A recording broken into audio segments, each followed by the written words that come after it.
Sports Hub. Ladies and gentlemen, I need all of you to stop what you're doing and listen. Toucher Yes, I finally shaved my nuts. and Hardy Who, me? Just hanging around. on 98.5 Anchorman, heard about you. Yeah. We're Costco guys. Of course we go shopping while eating a chicken bake. That's gross. Not a great cook, but I do cook. When I asked him about the sides, Kick them in the balls. I don't care about it, but it's not good behavior. Blaze Bailey is omitted. Toucher and Hardy We're the best friends that can be, my buddy and me. on 98.5 The Sports Hub. Let's go. Hey, good morning, everybody. Good morning. We are Toucher and Hardy. Town Fair Tires Studios, 617-779-0985. You can watch us on YouTube. Subscribe to 98.5 The Sports Hub on YouTube. A big show on the way today, including talk of the big sonic boom that occurred on, what was that, Saturday? The big sonic boom? Or Friday? Or? Saturday. Yeah, Saturday, the big sonic boom, which I think we all heard. It sounded like a gunshot. So we can get into that. But first, the two gentlemen that are with me in studio will be appearing at the same place in much different roles today. Mm-hmm. Yep. Hardy's belongs to a country club where he plays 7 days a week. And Not true. 5. Not true. Twice a week. Oh. Back-to-back days, yesterday and today. Well, yeah, but today is like a special event. That's true. So Hardy will be participating in an event today as someone who's playing, while John will be the workaday MC of it. Yeah, it's a fundraiser for the Jimmy Fund called Driving Towards a Cure. It's my 4th year of doing it. And usually we play at Granite Links. Well, you're not playing anywhere. I am He is playing. playing. I am playing in it. Oh. In lieu of payment. You see, John isn't one of these guys who comes in, these people who are very charitable. Some of them in our very industry, Fred. Some of them who,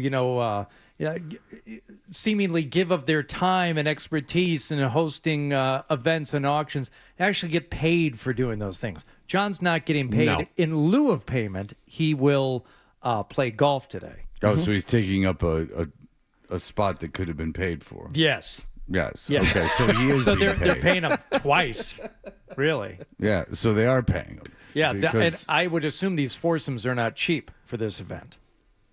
I don't know. I actually don't know how much a foursome is. Of course he doesn't. What does he have to know? He didn't have to pay. Well, neither does Hardy. So we're both But playing for free. my foursome was paid for by my friend who asked me if I wanted to play with him. But the point is, you are not paying. Well, no, but his foursome is paid for. Yes, that's true. It is. Yours is not. I will be donating something there on site. At the very least, I'll do some ghost bidding in live auction. Are you hosting a live auction? No, it's a silent auction. There will be a period of time where we solicit for money for the Jimmy Fund, but not for anything. It's more of a silent auction off to the side. Okay, so at the very least, I'll go prime the pump on some of those silent auction items. Now, I'm not going to bid enough to win any of them, Right. But I'll get the bids going. That's good. What's going on in there? I need Nick pulling the audio and George answering the phones. Something about that seat. Something about that seat. Phones mystify that person. Right. Why are you so afraid to take those calls live and just put them on screen? Why are you such a baby? Anyone who calls in, you just Amazing. straight to the airwaves. We originally thought the problem was Adolfo, but it isn't. It's whoever sits in that seat. Yeah, Bird, Adolfo, All of them. all of them. Well, Because I can see Nick's going through YouTube, or not Nick. I can see that George is going through YouTube, but I need Oh boy. George answering the phones Oh man. because Nick should be going through George, you YouTube. have to understand the screen faces Fred. He can see what it is you're doing. It's not the screen; it's the phone faces me. And even if I don't take the phone call, I just need to know that something's there, you know? But nonetheless, well, John, it sounds like they've given you. So what do? You just talk before it and then you talk after what do you it? do? What do you, if you're not hosting a live auction, what do you do? It's more or less being a traffic cop, introducing cancer survivors to speak to the room, Oh, that well, kind now of you thing. can't. Okay. It's not. Back off. Back off, buddy. Well, did that sound too pompous? I Not apologize. pompous. It's like, let's end the discussion. I'm introducing cancer survivors. Now you can't make fun of me anymore. You can do whatever you want. You could have Well, said no, you're I mean, just I could. introducing speakers. You didn't have to say cancer survivors. Oh, and that automatically gives you this, cloak of invincibility. As I always have. No, you asked. That's my role for today. More getting people on and off stage. Okay. Well, I mean, that was fun while it lasted. Now there's nothing to say. Because now it's going to be like, oh, you're making fun of cancer survivors. That's and no correct. one needs that. All right. Well, so much for that. Manny, go ahead. How was it? Thank you for letting the phone ring over and over and over again before George answered. Hey, good morning. I got a question specifically for Hardy. Hardy, a couple weeks ago, because you like golf, Saturdays ago, Michael Hurley made a statement.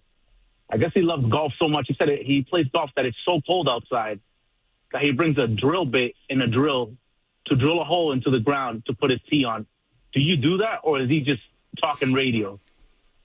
I mean, I guess if you're on a golf course that will allow you to play when the ground is frozen, then That's what he said. Him and his friends yeah, play golf when it's so cold. They bring a drill. Well, that's exaggeration. I thought it was just radio talk. No, don't know. I've never heard of someone doing that. I guess I wouldn't immediately call him a liar, but it's also one of the top 5 dumbest things I've ever heard of. Why would you want to play on frozen ground when it's so cold you need a drill to put a tee in the ground? I don't think he was like he booked a tee time. If he's actually doing that, he booked a tee time and they went like have at it.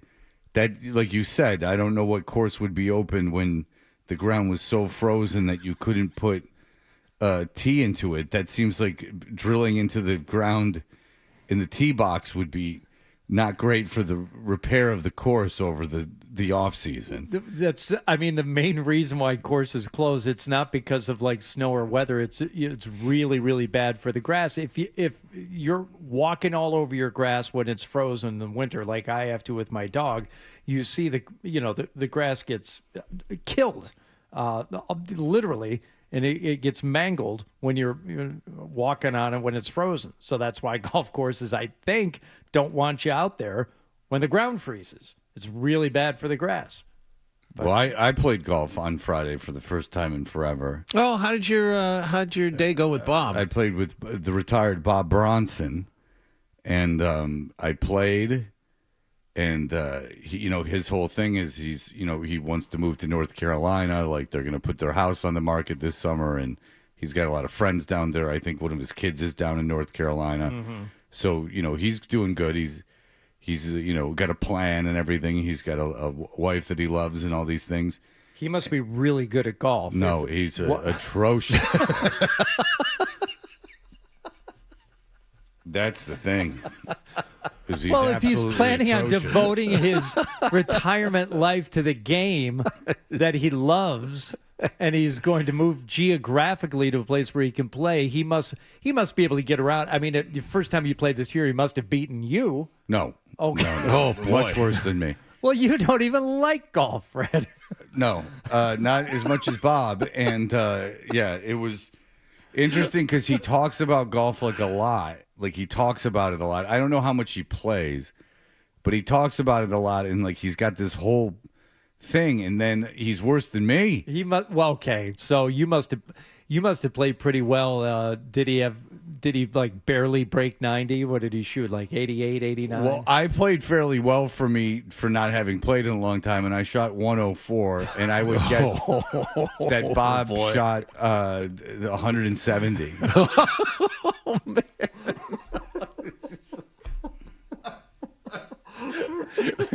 Was there a specific problem with him, like off the tee or putting or short game or what all got of him it? into trouble? Did he find the water a lot? What happened? No, there's not a lot of water. Well, he did find the water, which is hard at that course, but he did find the water. Was he not sick in those 4-footers? Was that what was his bugaboo? Oh, boy. Well, if sometimes if you got it within 4 feet, I would just go, that's great. Good for you. Yeah, that's good. Yeah. Like I tried, because I hadn't put a score into the handicapped index for like 4 years. Or 3 years or something. So I was like, okay, if I play, I'm gonna keep actual score, and I'm gonna, put my score in to kind of get a handicap in case I wanted to do anything this year requiring a handicap. So I played like pretty much, I would say 99% by the book. Yeah. Like if I missed short putts, I would count it. Mm-hmm. I did give myself a mulligan or two, but I'm not it's not I didn't want to sandbag too much. I hadn't played in a long time, so I shot like 48 on the front nine, which for me is pretty good. That means I'm keeping the ball in play and and getting it around the green on my second shot, things of that nature. Like it's fine for me. Like 104 for me is fine. Like I played golf. Do you understand? Like I was able to perform the game of golf. Getting around the golf course without making a mockery of things. Right. Like I lost like 3 balls over 18 holes. Like this is, when you don't play very often, this is, when you literally play 3 or 4 times a year, these are the goals. Yeah. And so for me, I understand people shoot, I would believe, much better than that, maybe even 30 strokes better than that. But Bob, a lot of issues all over the place. A lot of, and there was a point where there was a kid, his dad, and the mom, and the kid was not a young man. All clip it at our heels, and I think they might have teed off, and it was just Bob and I, and they might have teed off 20 minutes after us, and they were like catching up because my man Bobby was having some problems. Yeah. He didn't like losing balls either, and sometimes you gotta. Oh, he's one of those that spent 10 minutes looking for it. No, not 10 minutes, but he one hole. He drilled the drive off the curb in front of the golf path. Oh boy! And then we went around, and then I was kind of thinking well, once you do that, doesn't pride tell you? You give it one look, and then you kind of chalk it up to. Well, you don't even want to find it because you don't want to hit it from wherever it ended up. Right. Yeah. Yeah. Was it just the two of you? Yeah. Oh, so you guys should have flown around the golf course. You should have been able to play in 3 hours. Well, we ended up playing in 3 hours. Oh, that's okay. All right. But there was a time where they started kind of catching us. Not where they had to wait, but where I could see them. Yeah. Finishing a hole while we were on our second shot of the next hole, which isn't, on our heels. But it was I did finally say something like, hey, I don't want to get caught by these people that wouldn't look good. And that just made for Bob, my pride. That made Bob more nervous, I would imagine. I don't think Bob was nervous at all, but Bob was, and I were talking, as was the goal of it. I'll play with him again before, he leaves. But, Bob and I were talking, but there would be times where Bob was getting out after he had, gone 30 yards off the tee and was getting out of the cart and continuing what he was saying without going to hit his ball. Oh, no. And I didn't want to be, pushing him. But at one point I went, yeah, you got to hit your ball. And you know me, I don't care. I don't care about golf. But my thing was, I was like, this is what I'm going to try. I'm going to try not rushing my shots. I'm going to try to because my problem I've found is that I just don't have patience, and I just kind of don't pay. I don't like take a moment before my shots. Like, and especially as the round goes on, I kind of just rush. So I'm like, I'm not going to rush my shots. Now I'm not talking about, addressing the ball for like a minute, but I'm talking about like looking where I am. Looking at the yardage, looking where you are, like taking a moment to line up, and right, yeah, it doesn't take long. You don't have to take 5 practice swings, but there's you take that literally 10 seconds to focus, and then you can spend the whole rest of the time, chit chatting and doing whatever else. It's 10 seconds a shot. That's all it is. That's all you got to focus in on. Yeah, I maybe even did a little bit more than that, but what I did with that was it kept me invested in the round. Like I ended up enjoying myself because I played well enough to play. I know some of you will think 104, and I'm just being honest with you. That's what I shot. But for me, that after I've obviously shot better than that in my life, more than a few times, but that was when I was playing a lot. This is. I was but Bob was not good. He's all over the place.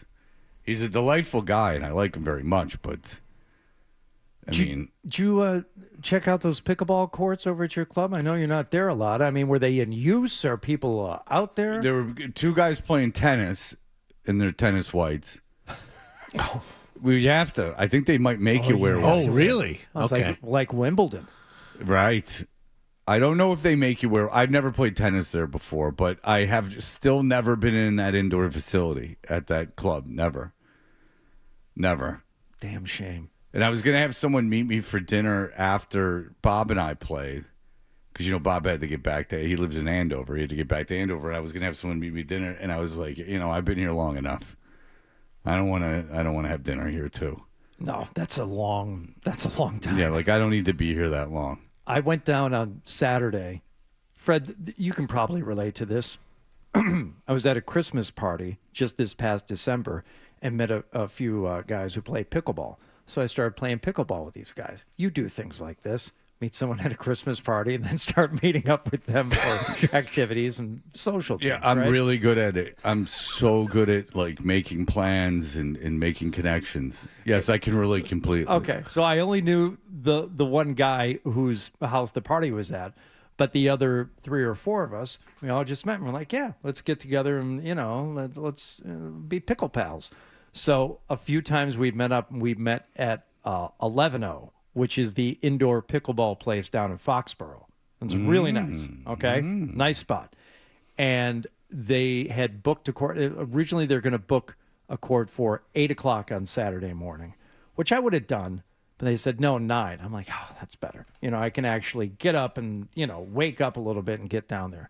So I show up. There's 5 of us to play on Saturday morning. And we start playing, and it's, you just rotate one guy. So it's you play 4 games, sit 1. Play 4 games, sit 1. We're like 53 minutes in. I'm looking up at the clock. I'm like, oh, we got time for one more. And the guy said, oh, no, we've got it for 2 hours. Oof. I said, oh, God. Whoa. Now, these guys are all like about my age, maybe a little bit younger. I'm thinking, I haven't played much in the last month. Since golf started, I've been playing pickleball. I'm like, okay, yeah, let's go. Let's play another hour. We can do that. And by the end of it, I was, thank God it's done after 2 hours. And, oh, by the way, going in, weather was pretty nice on Saturday morning. Yeah. Leaving there, not good. Holy crap. Yep. I couldn't believe it. And, well, we all know what happened with the rest of the day. It stayed like that. Mm-hmm. But at least that was only 2 hours, and there was no talk of getting together for dinner or lunch afterward. I think we all wanted to go home. Well, I was sore after I played golf because I was not used to being in the crouching position. Like I was not used to being in a squat position. So not even from your squatty potty? The squatty potty, a whole different muscle group. Okay. I stand on my hands. And then I fold over. That squatty potty is the strangest piece of exercise equipment I've ever bought. I don't get it. No. I don't think it's doing anything. Well, it opens your butt cheeks, apparently. And that's all that really matters. All right. We will be back in just a moment. We can go over everything that happened last night. You're listening to Toucher and Hardy.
To touch your Because it's a thing. All right. You know what I'm talking about. Sure. No idea what you're talking about. Here's more of The Thing on the Sports Hub. Did you catch a game last night?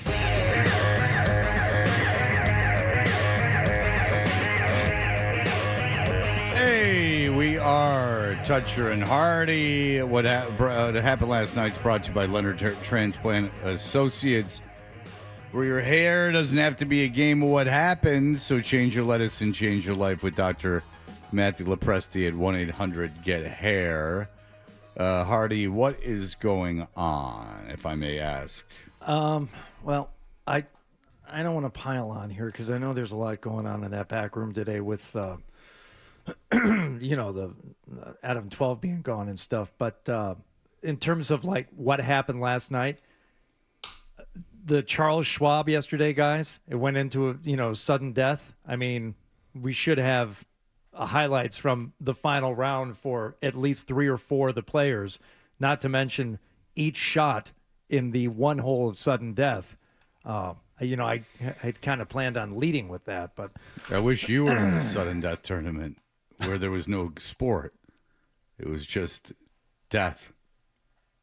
Russell Henley ended up winning by making birdie on the first hole of sudden death over Eric Cole. So I guess we'll just skip the highlights. Is Eric Cole one of those guys we talked to with the Travelers last year? The Charles Schwab challenge. Is he?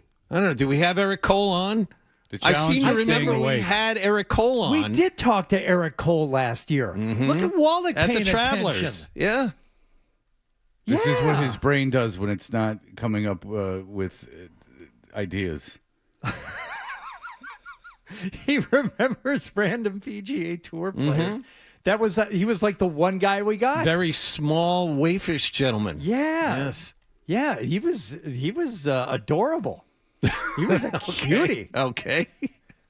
You remember? Wayfish is a good way to describe him. Yeah, Hardy was all over him. He was undressing him with his eyes. I know. I had to back up a little bit. Yeah, made it into sudden death yesterday. That was fun. He was the leader in the clubhouse for a time, but then Russell Henley birdies his last 3 holes and then birdies the first hole of sudden death. Congratulations, Russell.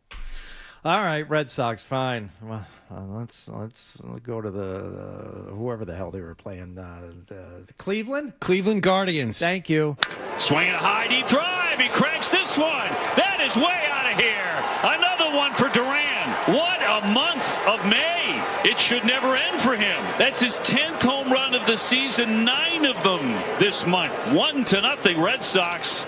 That was a nice way for Duran to finish off the month, as the Red Sox have found themselves in a rubber match yesterday with the Guardians, and he had... Yeah, rubber match. I remember when Roddy Piper went up against Jimmy Superfly Snuka in a rubber match. Who would dominate who? They both wore latex. Uh-huh. Yeah. Okay. And they would use chains and whips. Master my eye, I'm winning the rubber match. Big shot there from Duran to get the scoring going, but that's not how the Red Sox have been scoring a lot of their runs lately. This is more of an RBI single type of team, and Wilyer Abreu says, oh yeah, this is who we are. A little blooper into left field. That's going to drop down for a base hit. Another run will score. Wong is in. Throw to third. Not in time. On to second. Diving play. Got him. Oh, that's not good. That is exactly the Red Sox in a nutshell right there. I call those Dom DeLuise's bloopers. Thank you, Hardy. Because the end of Cannonball... I call those cannonball runs. I call those cannonball runs, baby, because during the ending credits, that's all you're getting. You got to get slapped in the face, too. That's important. Well, yeah, they verged on mean. If anyone knows what we're talking about at the end of the cannonball runs, they would have a supercut of bloopers, and it generally was just Dom DeLuise making Burt Reynolds laugh, but sometimes it would be Burt Reynolds making himself laugh by abusing Dom DeLuise. Like pulling way back and smacking him in the face. Yeah. Yeah. Yeah. So we were talking about the... He's like whack.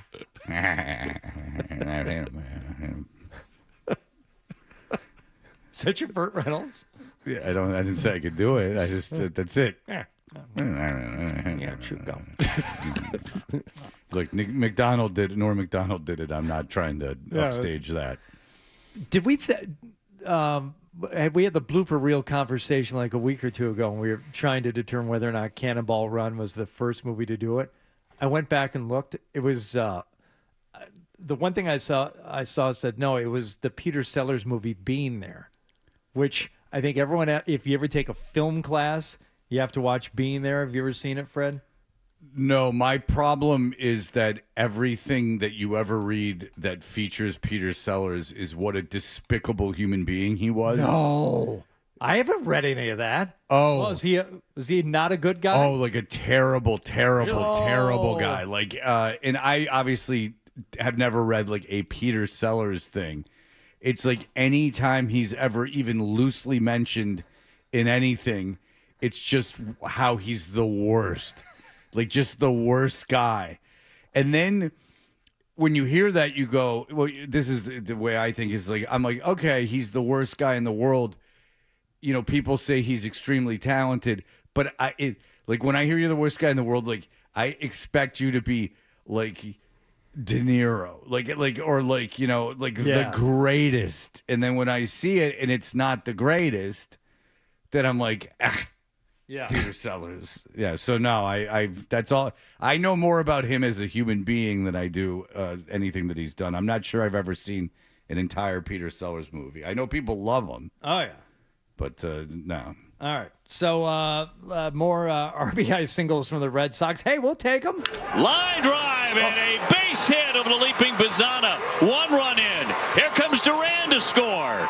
And the Red Sox have the lead. Masa Yoshida kind of redeeming himself after losing the ball in the sky earlier. Yeah. That's the reason he's not in the field. Okay, so I, unlike some people, I mean, I think it's fantastic. I mean, score 9 runs. I don't care how you score them. In fact, I told you guys, selfishly, I would prefer not hitting a lot of home runs and striking out a lot. I think it's much more fun when teams put the ball in play, which I would assume everyone would, but apparently that's not the case according to what Major League Baseball wants. But isn't Driveline like about hitting home runs or no? All I know is it's about swing path. Now, whether that's the angle degree is up, I know that was a point of emphasis for a while. I thought Driveline was just about consistent contact, like hard contact, and they didn't have to be home runs. Okay, that might be the case. I just know that Jim Rice, when he was allegedly told to get off the field, Rice was giving a flat swing path or more flat than they wanted swing path, which to me would say it was to hit line drives. Yeah. And they didn't want him teaching that.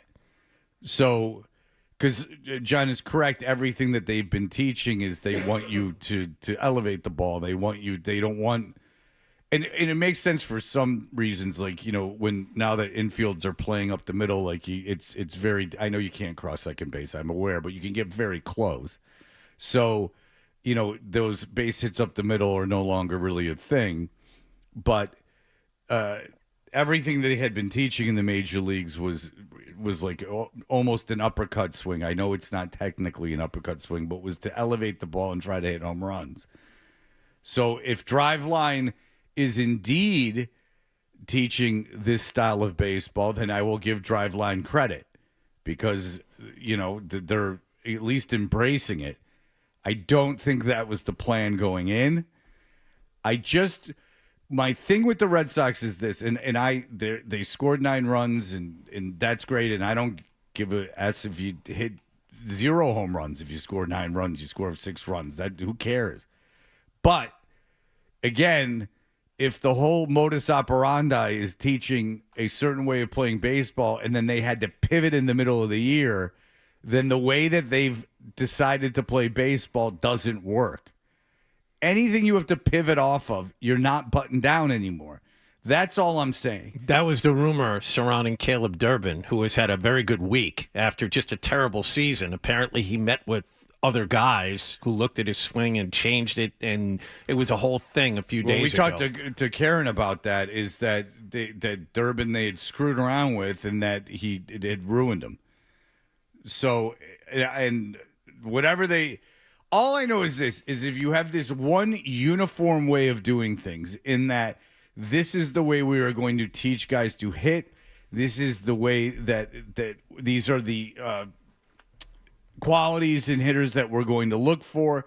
It is all beyond any kind of fail rate. Like we have it all buttoned down. You don't understand. We have it. It's all been through computers, and it is all.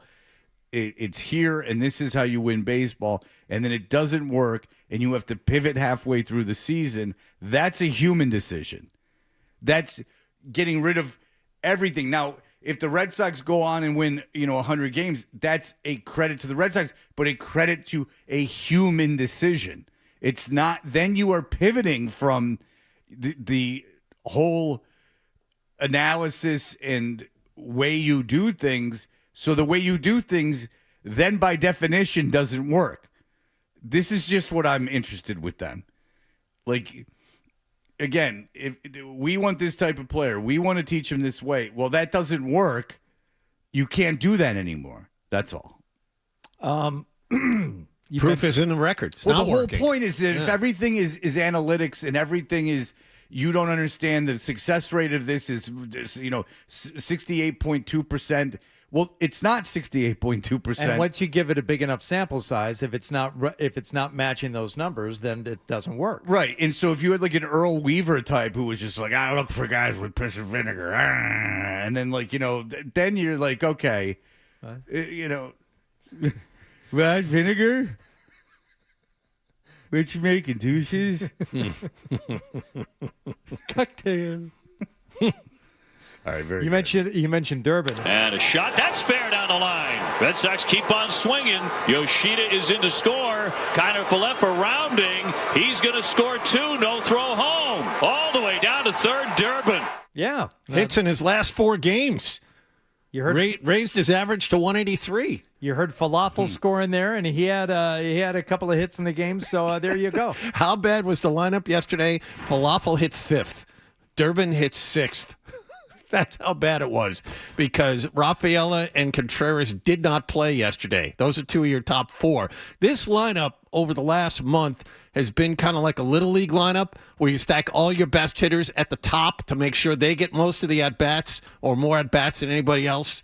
That's what it's been like. And they sat 2 of their top 4. Contreras, their cleanup hitter. I know. So Yoshida was your cleanup hitter. I think he has 2 home runs this season. That's what it looked like. Hey, they scored 9 runs, so it worked. I saw the lineup and some of the stuff. I'm like, oh, Wong was catching yesterday. No, he's your DH yesterday. That has to be a record. They started all 3 catchers. Oh, yeah, that it might be a record. I can't ever remember that happening for another Major League Baseball team ever. That's actually a great point. That actually might be the case. 3 catchers in the lineup for the Red Sox yesterday, one of whom played first. I wonder if I got a lawsuit on my hands.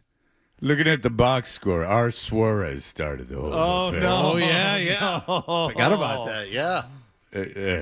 Rocky Suarez had to go undercover as a left-handed light thrower.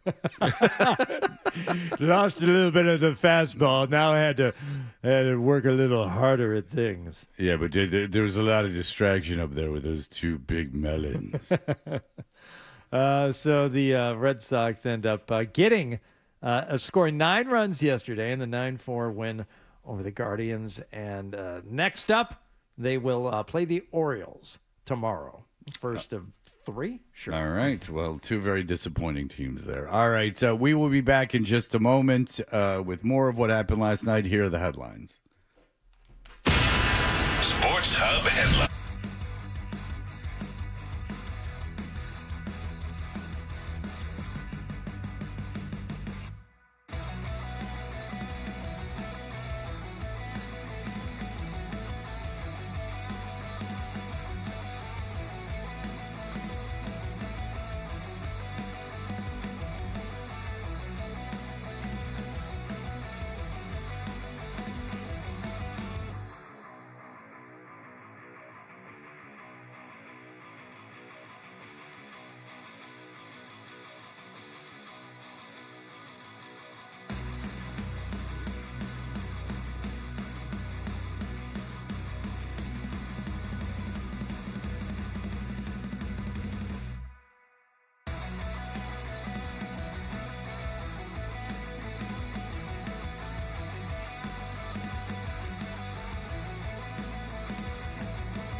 You've been aggravated since we turned the mics on. I don't know what it is. I don't have time to think about that right now. Roger and Hardy. It's ridiculous. The Sports Hub.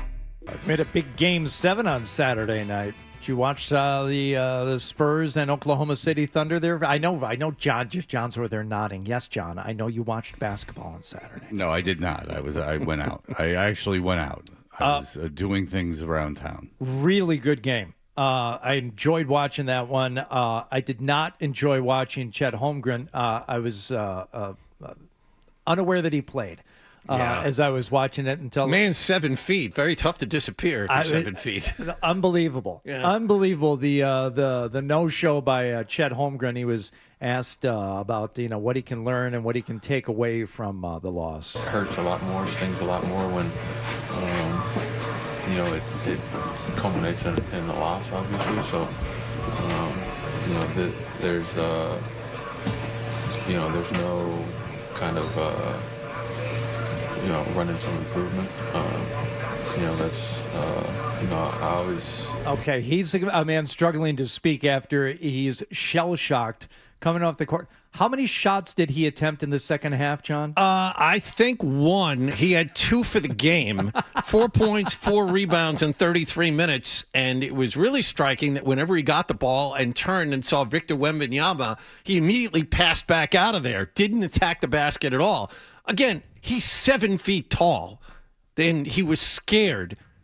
There's no other adjective to put on that. He was scared in Game 7. Wanted nothing to do with that moment. And it was a really good game in that the Spurs took the early lead. The Thunder went on an incredible second quarter run, but the Spurs got the lead back and really asserted themselves. Shai Gilgeous-Alexander had a fantastic game, but it wasn't enough. And now we are lined up for a Knicks-Spurs NBA final.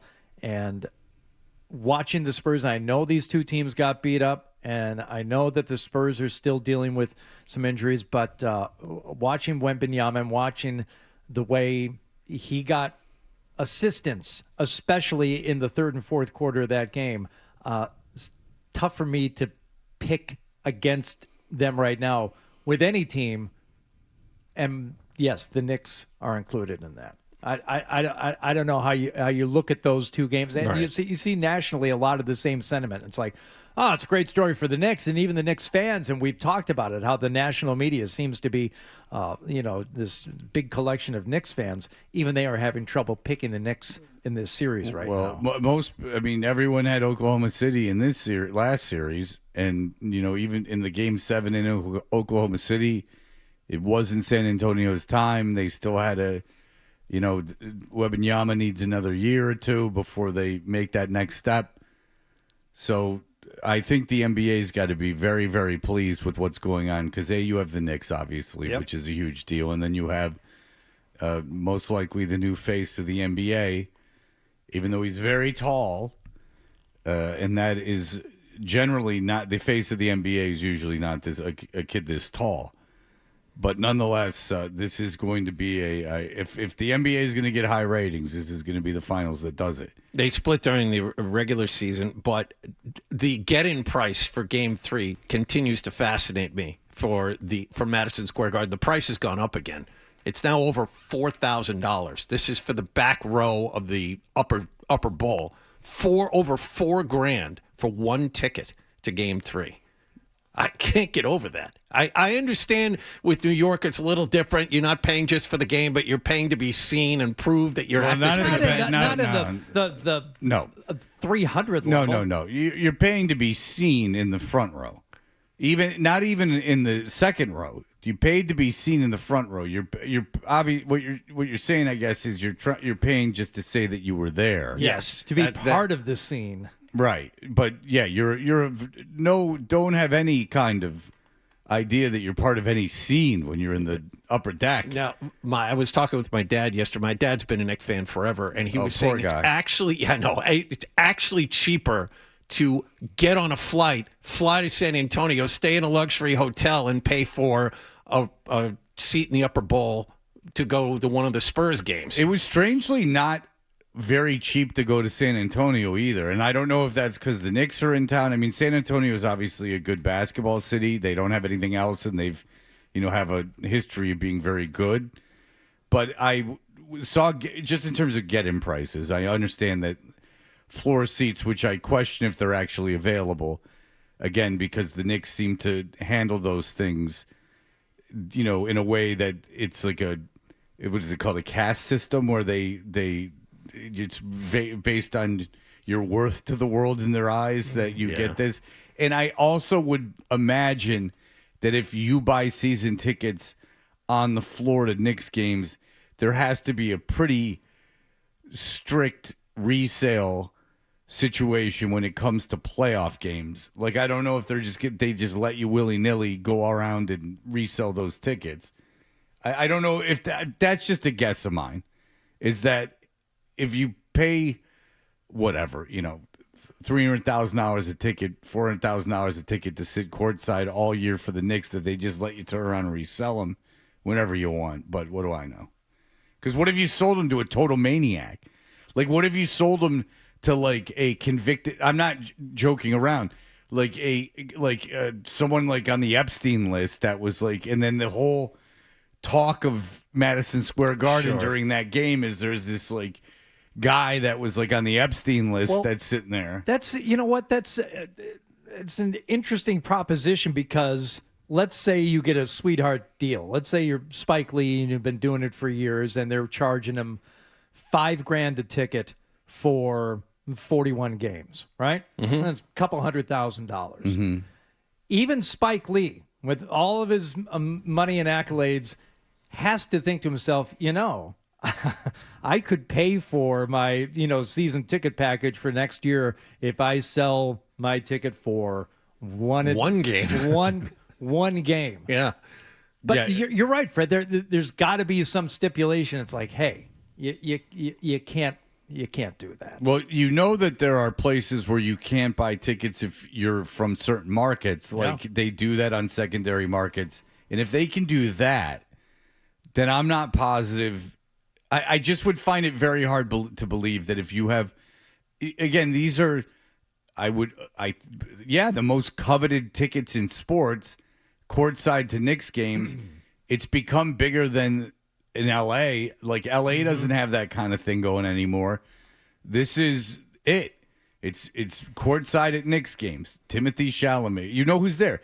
And I'm not saying these are the biggest stars in the world, but you just know who's there. Spike Lee, Tracy Morgan, Tina Fey, Timothy Chalamet with his Kardashian lady. Eddie Trump. Well, yeah, but Eddie goes incognito, blackface. Afro wig. Yeah. Real soul man situation. Oh, he's going to be so pissed you're saying he's there. He goes as Tracy Morgan's friend. Shea Gilgeous-Alexander, understandably upset. It was a failure. Like, I failed at my goal. Like, I didn't achieve what I wanted to achieve.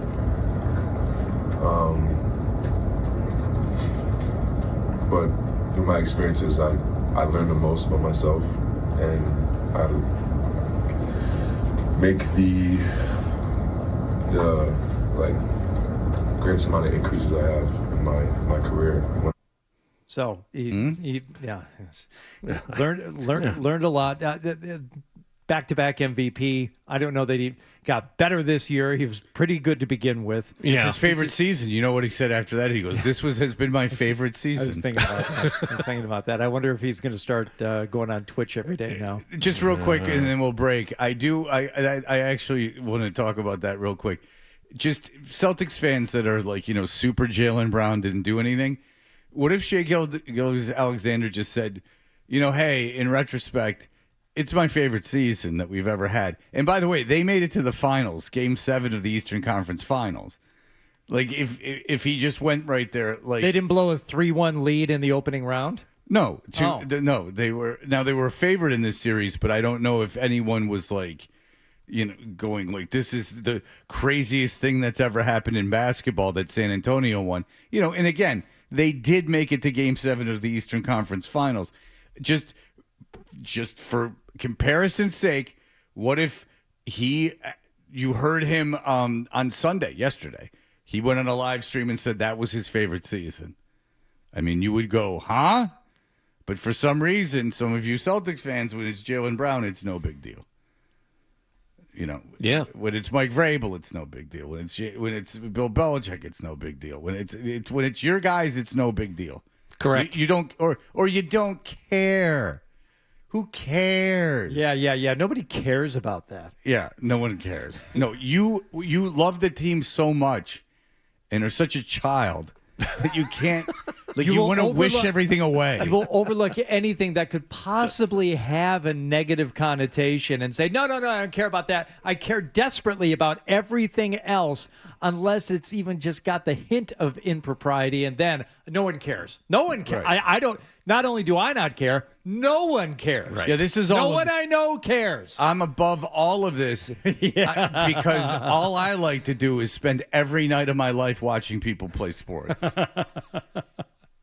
All right. But this does not interest me. But this does not interest me. For it does not reflect positively on what I use as my my identity. My sole existence. Exactly. Sole reason for being. All right. We'll be back in just a moment. When we come back, 2 words, Scott Baio.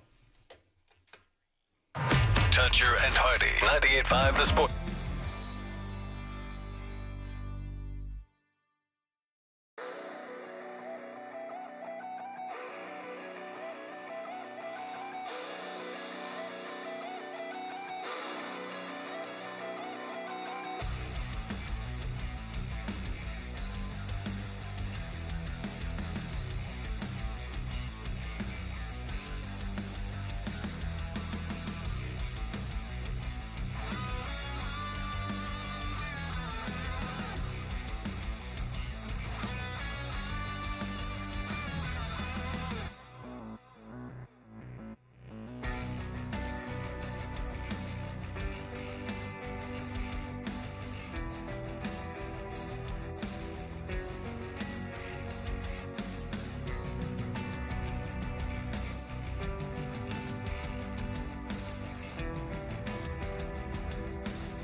Sports Hub headlines. Patriots will continue their OTAs this week in Foxborough with Christian Gonzalez and others not in attendance so far. But the big story surrounding the team this week is what is believed to be the imminent execution of a trade with Philadelphia for wide receiver A.J. Brown. The online rumored deal is believed to be for at least a 2028 first-round draft pick, with the Patriots expressing optimism that a trade will get done. In other NFL news, the New York Giants will reportedly work out free agent wideout Odell Beckham Jr. today. They're in need of a wideout after Gunnar Olszewski tore his Achilles during OTAs last week. Red Sox won a road series. They beat the Cleveland Guardians 9-4. Chad Tracy saw his team score 6 times in the 7th inning to take the lead. You know, obviously we get the lefties off Heron was crucial in that inning. He struggled getting in the zone versus the lefties, and then Willier forces the run in with a great at bat walk to tie it, and then Massa with that hit. So, and then obviously we keep stacking on after that to get into a comfortable lead. But really good at bats again today. Jarren Duran continued his surge at the plate as well with his 10th homer of the season. Today is a day off. Sox back home to play Baltimore tomorrow. Garrett Crochet was supposed to throw a live bullpen tomorrow as he tries to come back from a sore shoulder, but that has been pushed back because of lat tightness. And with a lot of the top seeds now out on both the men's and women's sides, the 4th round of the French Open tennis tournament is continuing in Paris this morning. Sports Hub headlines are brought to you by Catches Law. At Catches, they specialize in helping those who have been injured, not only from a one-time incident, but from a lifetime of hard work and labor. Does this sound like you? Visit CatchesLaw.com. I'm John Wallach on Boston's Home for Sports, 98.5 The Sports Hub. Your next update at 7:30. Deep three, violent two-hand slam. Wow. 98.5 The Sports Hub. It's never changed. It's never changed. It's the same thing over and over and over and over. It's just never good. It wasn't funny the first time. Toucher and Hardy, mornings on the Sports Hub. Subscribe to 98.5 The Sports Hub on YouTube. Everyone loves Scotty Baio. Scott Baio, who has had sex with so many Playboy Playmates. He was a big guy over at the Playboy Mansion. Now, kind of during the first Trump election term, he became kind of just a de facto, by necessity, celebrity guy. Remember, he spoke at the Republican National Convention, and I don't think anyone was clamoring for Scott Baio to do it. It's just that particular time, Scott Baio was the only person who had really been on TV that they were having trouble cobbling together enough people that had been on TV. And, we had done a story on Friday about the 250th anniversary thing they're doing in the square in Washington. And even Bret Michaels pulled out of that thing, which surprises me. Even if you didn't like what was going on, would you have really held it against Bret Michaels for playing in some thing? No. Bret Michaels is 60 years old. I'm not going to deny Bret Michaels any gig that he's offered. Right. I didn't look at that as a conflict of interest for Bret Michaels. I mean, I don't think looks at Bret Michaels as some linchpin in politics. And I even wouldn't have blamed him if he just wanted to get a Kid Rock bump. Bret Michaels is a nice guy though. So I do have an affinity for him. He's even very early in his career, apparently he was very nice. I told you my friend Axel was a young man in Naperville, Illinois, and they were at a bowling alley, and Poison very early in their career had taken the tour bus and stopped at the bowling alley for something to do because they were playing around Naperville, Illinois, and they didn't have much to do. And Axel's friends kind of ditched him, and Bret saw him standing outside, and he's like, "Do you need a ride?" And he said, "Yeah." And Bret Michaels went because Axel had expressed his fandom for Poison, and Bret Michaels gave Axel a ride back to his house on the Poison tour bus. Nice. I mean, that's a real mensch. But anyway, there's a reason I'm bringing up Scott Baio, and it is not for his politics. Lookout, Rhode Island. Scott Baio, someone had said Ballistics Athletics says Scott Baio, congrats to you all raising a great God-fearing child academic. Again, Scott Baio, renowned for his God-fearing ways. The Playboy Mansion and what had, the extremely large amount of sexual conquest in his life. Of course, God-fearing his entire life. Much like Kid Rock is very God-fearing with the cocaine and the hookers.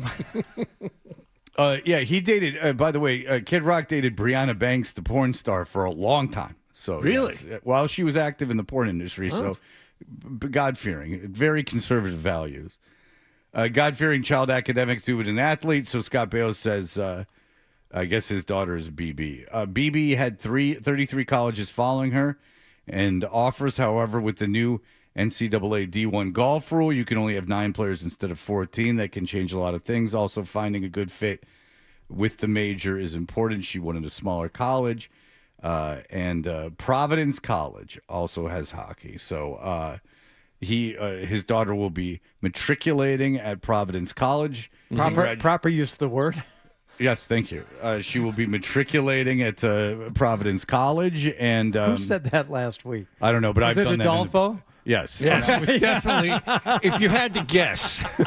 But I've done that as well in the past. I've misused that word. So it is, I want to do an exercise with you guys because I will I will be running this contest, but. No, this is, I'm not going to call you stupid in this one. Do you promise? I do promise not to call you stupid in this one because this is just an example of the God-fearing ways and incredible talent that was Scott Baio. When I saw this come up, and by the way, in all sincerity, very good congratulations to his daughter, Providence College. That's a D1 golf. That's very impressive. But this isn't about his daughter. This is about Scotty B. Scott Baio. I thought it would be as good a time as any to review some highlights from Scott Baio's career, okay? Okay. So I am just going to play you a clip. You were going to have to tell me if it's from Zapped, Joni Loves Chachi, Charles in Charge, or Happy Days. Okay. Now, 4 iconic pieces of art that have been forever in the minds of America. Now, once again, Fred, with the stupid labeling, it's not so much for me, it's for John. He takes it personally. I cannot promise, John. I thought you meant just you. No, but we can't allow you to throw him off for the rest of the show because he'll go into his we can't lose John. He'll go into his nest. He'll cover himself with his wings and he'll pipe up occasionally for headlines, but otherwise he'll go south for the winter into a shell, so to speak. All right, that's not how it works. So that's not it. And I will say from the outset here, I believe that the Zapped audio will be most easily identifiable because that is a major Hollywood feature film production as opposed to the others, which are sitcoms. Yeah, Zapped, a Scorsese film, so you're going to know it's going to have like inappropriate music in the background. Like it will De Palma. Is it Scorsese? Is it De Palma? It might be. Werner Herzog did Zapped. Wim Wenders. Okay, so here we go. Is this Zapped, Charles in Charge, Happy Days, or Joni Loves Chachi? Again, the great Scott Baio. Who's, and don't worry that all these things are over 40 years old. No. Look at Hardy taking notes. Here we go. That is of none of you. Yeah, Hardy's actually going to try. Writing this down. I got to write down the names of the shows because as if you didn't know from memory. It's just an exercise to make fun of these shows, but nonetheless, Hardy wants to win. It's very important that you guys get these things correct. Zap, Charles in Charge, Joni Loves Chachi, and Happy Days. Fred, again, it's important you write these down because I don't want you to get it lost in all his other projects. Yeah. Very important to keep score here. Off the top of your head, except for an afternoon special, which is Stoned, I cannot think of another thing Scott Baio did that was not a reality TV show. Do we still have the Scott Baio book or album over there? Somebody sent us one. No, the Happy Days thing. But does anyone... No, I can't tell you. I can't think, and you know me, I'm a total dork with this stuff. I don't know anything Scott Baio did legitimately that wasn't a reality show outside of these four projects. He did something. I remember in the 2000s. He was. It was on a lot reality of reality show. shows, but his fear of commitment, and he went to therapy. That's and all a reality that. show. Yeah. So like, this is 40 years. This guy hasn't worked, and he's not like old. He's in his 60s now. He's old to have an 18-year-old. He's 65. He was on a show called See Dad Run that had 55 episodes between 2012. Was it on Crackle? 2015.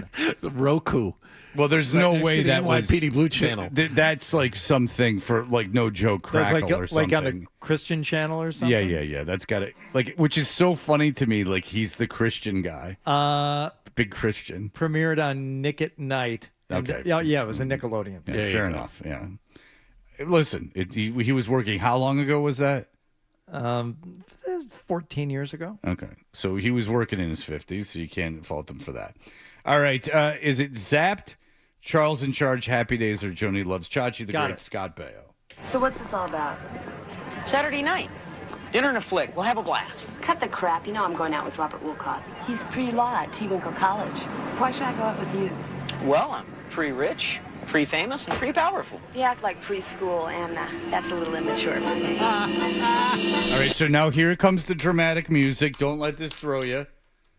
No, it's not Scott Baio talking. No, but it might as well be, because it's the Laurel to his Hardy. Right. So that we're going to eliminate Joni Loves Chachi from the mix here. Smart. Yeah. Way to deduce. Yeah, thank you. But here comes the music. What's going to happen? That's a little immature for me. Wow. All right, what is that from and what happened? That is from Zapped, and Willie Ames used his powers to zap the or Scott Baio used his powers to zap the blouse off a young lady. Right, Well Christian done. icon. Well done. Christian icon Scott Baio in the movie Zapped has developed the telekinesis where he can do anything. He can move things with his mind. It was a lab accident, Fred. So him and his friend, Like Spider-Man. get together, and his friend has, while he's talking to the hot girl in school, has Scott Baio not only remove her shirt with telekinesis, but undo her bra. A high school girl's breasts being shown to the world from our Christian friend Scott Baio. Very good, gentlemen. All right. Give me a ding when they get one right. Yeah, there. yeah. All right. So that's Zapped. Okay. Now, is this Charles in Charge, Happy Days, or Joni Loves Chachi? I'm with you. Christian icon, Scott Baio. And here he is in one of these projects. Charles, just hear me out.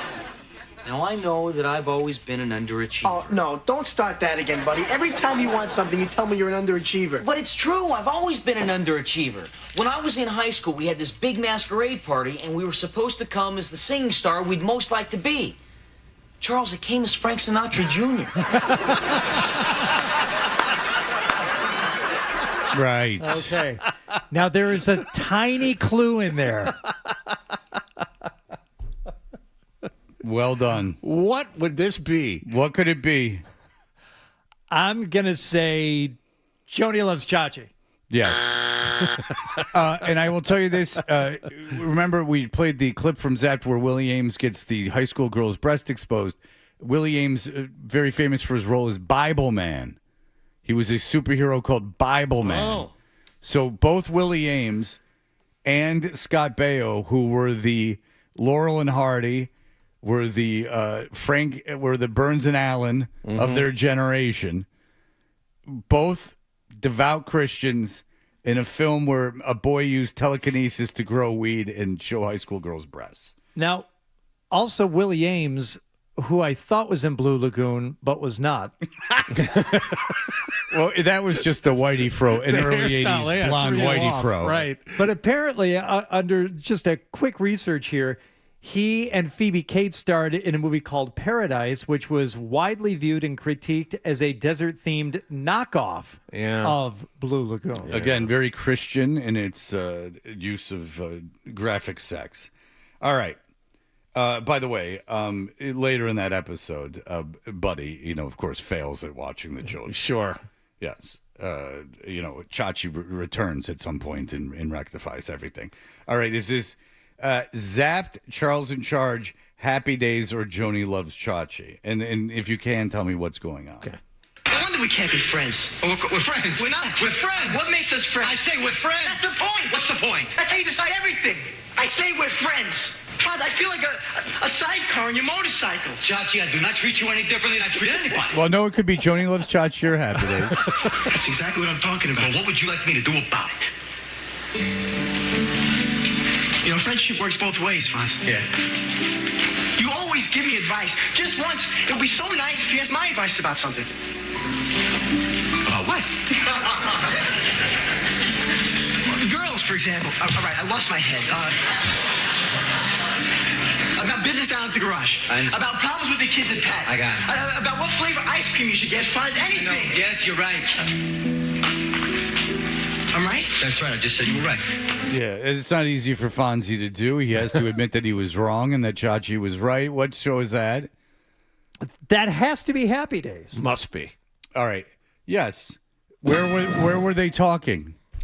In the garage, I would imagine. No. Oh. This is later day Happy Days. Oh, then in Fonzie's classroom. I don't know if you've... it might be that era, but no. You're never going to get this right. What fantastical thing when they ran out of ideas did they have the two of them doing? Was it on Mork's spaceship? Were they water ski jumping a shark? These are all good guesses because you're on the right track. Now, this was at Al's, but they had fashioned some event at Al's. Would anyone care to know what they put at the suburban Milwaukee stand? The hamburger stand in suburban Milwaukee. Would anyone care to guess? Well, this is past the era of the dance marathon. That's what I thought. Yeah. No, dance marathon is when it was still very much set in the 50s. It was a slice of life of teenagers in the 50s. Even though he did that Russian dance at the end of it, it was very strange choreography in that dance marathon. Well, listen, they needed Winkler to show some of his actual skills. All right. No, that conversation was held in a boxing ring that they had put in Al's. Oh, because Fonzie was doing a charity boxing match. Okay, all right. Well, that makes sense. Because how often do you go to like Lee's Burgers in Newton? They got a big boxing ring in the middle of it for you to fight in. Al was always promoting. Yeah. I mean, if anything, Don King in that episode, by the way, and then several white girls faint when he walks in, just like they did when Styx was walking in. Again, a episode from the late 70s of a TV show that was #1. That two girls are anxiously at Al's awaiting their prom date. Fonzie was hooking them up. Fonzie brings in Styx, who is black. The girl passes out from shock. Again, that happened on ABC television. And calls the police. Yeah. No, she just passes out, but that was enough. Is this Zapped? This, again, is Christian and Republican icon Scott Baio. He is his daughter is going to Providence College to play golf. Congratulations to her. Is this Joni Loves Chachi, Happy Days, Charles in Charge, or Zapped?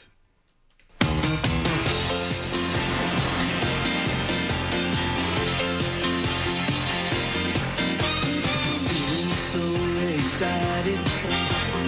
Start of a brand new day.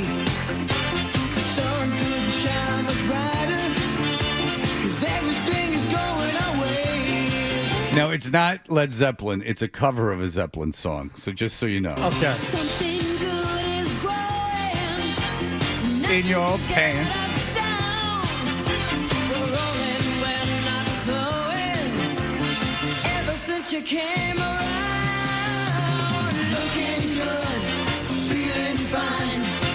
All right, so just if you're under the age of 30, this stuff was on television and there were only like 3 real networks, and yet they popped this son of a bitch on.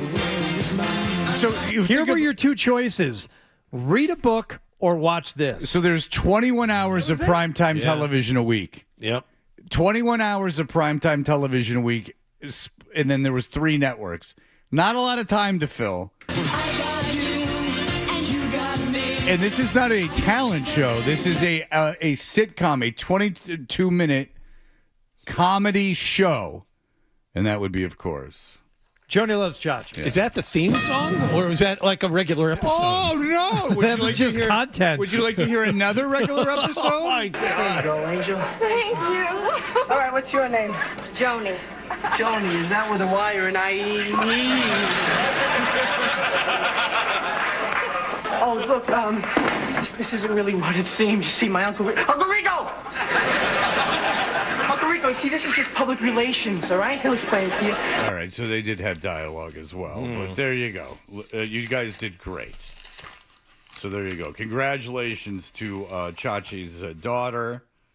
Chachi was signing autographs in that after he had performed. He had performed in that one, too.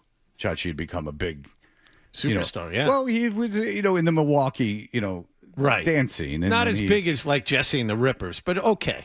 Well, Jesse and the Rippers, had their day, and then he had to settle down. That just more became like a passion project for him at the end of Full House. All right, when we come back, Bill Koch will be on to talk about the career of Mayor Ed Koch, and we will discuss all those things. Got that concert in the park with Simon and Garfunkel put together. They thanked Mayor Ed Koch in the middle of that show. Absolutely, he was an icon to all. We will be back in just a moment. Stay tuned for more Toucher and Hardy.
so much for this country. Dutcher and Hardy. I guess this country's a bunch of buffoons that don't know the rules. You idiot. The Sports Hub. I've said that a couple of times. We're just giving ourselves the opportunity to score a bunch of runs, and we're producing right now, and that's a good thing. So I'm proud of this team. Not knowing, it was his reaction as if it was absurd that he would know. And then I said the name of a club that's just like iconic, not like some underground thing. It's like an iconic venue. It would be like, I don't, like whatever club in Boston that was, synonymous with music for decades. If it was still in existence, I'm not sure any of those even exist here. But say some club had been around for 40 years, and I say the name of the club, 930 Club, and he's like, I don't know. And then he looks it up and he goes, wow, that was like in the same neighborhood that I was in for 4 years. Like, yeah. It's right up the street. Like, you could have just opened up like one of those weeklies and, a lot of bands you had heard of and were a fan of, ostensibly, being a musician and all, a working musician in Washington, D.C., you would think you would know the name of the club that was having the biggest bands in, since you're a working musician. Again, this isn't just that Phil was a student at Georgetown. That I wouldn't have given him a hard time about that. I mean, what does he have to know about anything that's going on? He's immersed in his studies. But he was a working musician in town, steps away from this very place. Just the memory of it. Is firing him Well, he up. was so incredulous as if he would know. He would argue the label working musician. Did he get paid to play music? I don't know. Did he get paid to play music? He's the lead singer. Was he not? He was in a band. Was he in a band that did gigs at establishments? Yes. Like yes. establishments? I don't know if they did it for free drinks or got paid, but free drinks is payment. I mean, he was given something for playing music. He was a working musician. maybe for you, Alki, but for the normal people, that would not constitute payment. Look at this guy, just keeping the stigma alive. Hey, I'm cured. You really are. Hence this behavior. You are exceptionally cured. All I know is that the guy was going and playing. I don't care if it was for free then, even though it wasn't. He was playing in Georgetown bars music. Mm-hmm. Probably across the street from the very place I was talking about. Odd. Yeah. Odd. Stealing money from real musicians, probably, too. Let's bring this back up beat and get Phil Perry on the line. We got an open block. No, I forgive him. Okay. Bill Koch covers the Red Sox college hoops. Big of you. Thank you. I am cured. And more from the Providence Journal. Last step complete.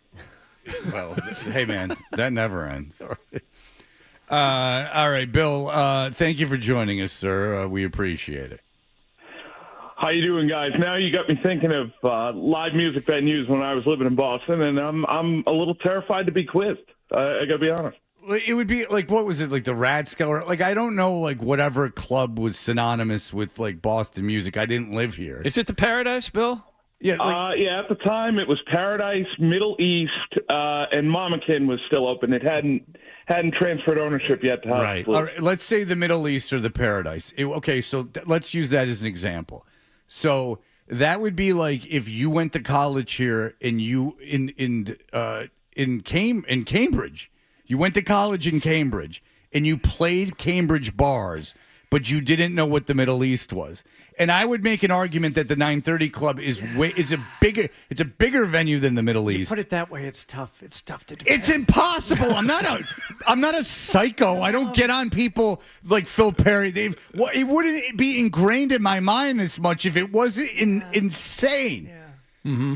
It's almost like he just walked around with blinders on, and I don't know how that's possible that he liked music enough to play it. No, you convinced me. I don't like Phil anymore. You Thank did it. you. That's like me and not him, please. Mm-hmm. All right, that's what I'm getting at. One by one, I take everyone else away. Bill, thank you for joining us. Okay, so I don't know if you know the answer to this. It's kind of an obtuse question in a way, if that's the correct term. But so with look, The Red Sox have pivoted to playing small ball a little bit, which I prefer as a fan, and they're scoring runs at a greater rate than they had been in the past, which is great. No, I don't philosophically have a problem with it. I enjoy it more as a fan. All of these things. From what you know of Driveline, is there a theory or like a practice of, is it more of a swing path home run driven modus operandi? Like, what do you know about that? Or it might be too strange a question.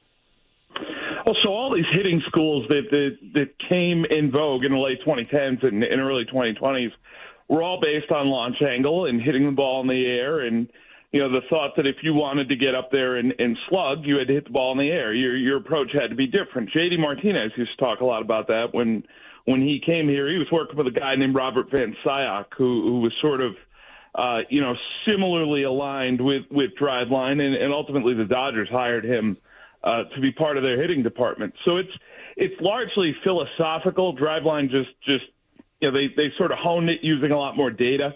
They brought a lot more of that in-house, I guess. And the Red Sox, like a few other teams, decided to get involved with them. And certainly their approach has been tailored based on some of the input that Driveline has given them. But I think this is mainly something that's been in the sport for almost a decade now. Right, fair enough. But so the Red Sox, due to circumstance, you would agree, had to pivot from that methodology. Like they can't afford to strike out a ton and just rely on home runs, correct? They just don't have that type of team. They don't have that personnel. I certainly don't think that they're capable of just turning guys loose and saying, hey, we're going to have 6 guys in this lineup hit 30 home runs. They just don't have those players. Okay, so therefore lies in my point. If the humans had to pivot to small ball due to the lack of that ability from the humans on the roster. Just by that, doesn't that mean that the way they're doing things doesn't work? Like the way that they're picking out talent and judging talent doesn't work. Well, they're saying they want to do one thing, and then they're actually doing another thing. If they're going to go to run prevention and pitching and defense, you can't just make that change on the fly because you missed on a couple offensive free agents or you didn't want to trade for a couple others. And I think that's probably why you've seen the Red Sox struggle so much, because they are caught in between 2 or 3 different philosophies. They cannot just commit to one and stay the course. Right, and so I'll give them credit for pivoting, but it just seems like if you're the Red Sox, you kind of have to dump the way you've been analyzing talent and projecting talent because it's inaccurate. I think it got late real early around here when they started.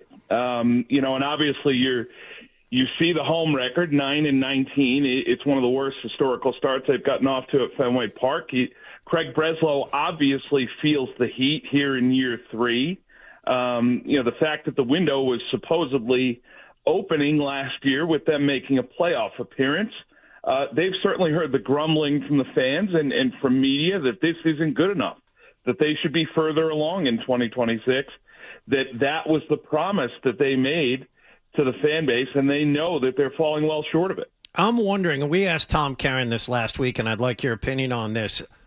Is Chad Tracy a good manager, or is the roster hamstringing us from finding that out? And B, will Tracy last the rest of the season?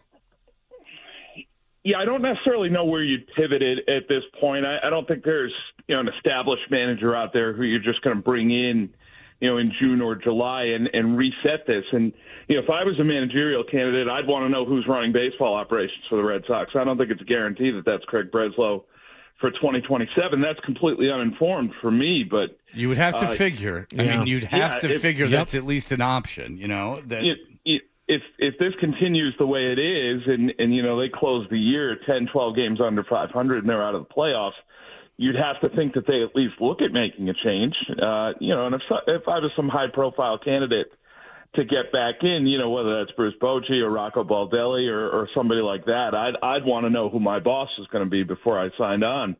So I don't necessarily see them changing. At this point, I think Chad Tracy has a decent relationship with a lot of the younger players on this team. He worked with most of them at Worcester. By all accounts, he's a good guy and a good baseball guy.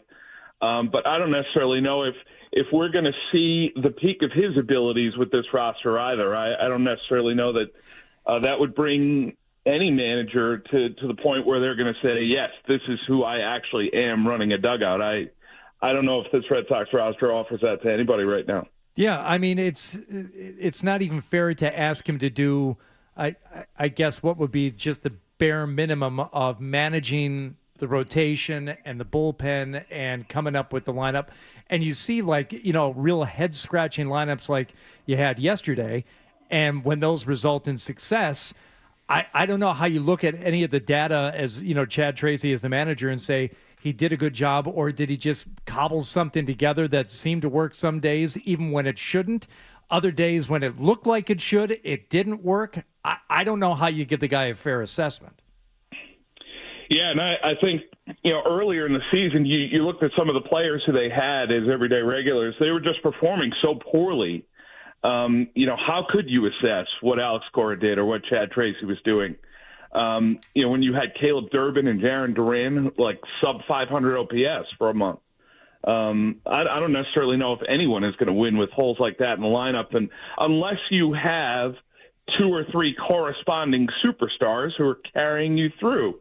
I mean, if you look at the last championship team here in 2018, they could ride 50 or 60 games of bad Jackie Bradley because they had Mookie Betts, J.D. Martinez, Xander Bogaerts, just dragging this thing and performing at an elite level. This Red Sox team does not have that sort of talent base. You look at May, you look at the way Jaron Duran rebounded in May, that's the sort of fire starter who could bring you through. He had an 879 OPS that month, and you wonder if he's able to continue this, if it benefits this team, or if he's rehabilitating his value for some other team. Yes. I mean, either way, it's a positive. And, yeah, you might want to strike with him while the iron's hot. And since you most likely are going to be dealing at the deadline, if you're doing business the correct way.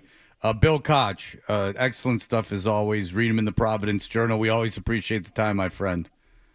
Thank you, guys. Appreciate it. All right. Very good. Be listening this morning at 7:55 for your chance to score a pair of tickets to see Bill Burr, our friend. Big friend of mine, actually, best friend. For the first time ever comedy event at the Centerville Bank Stadium, home of the Rhode Island FC, on June 12th. The inaugural comedy event at the iconic stadium. We will be back in just a moment. Our friend Mike Francesa, a lot of dead air. Sports Hub.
a treat.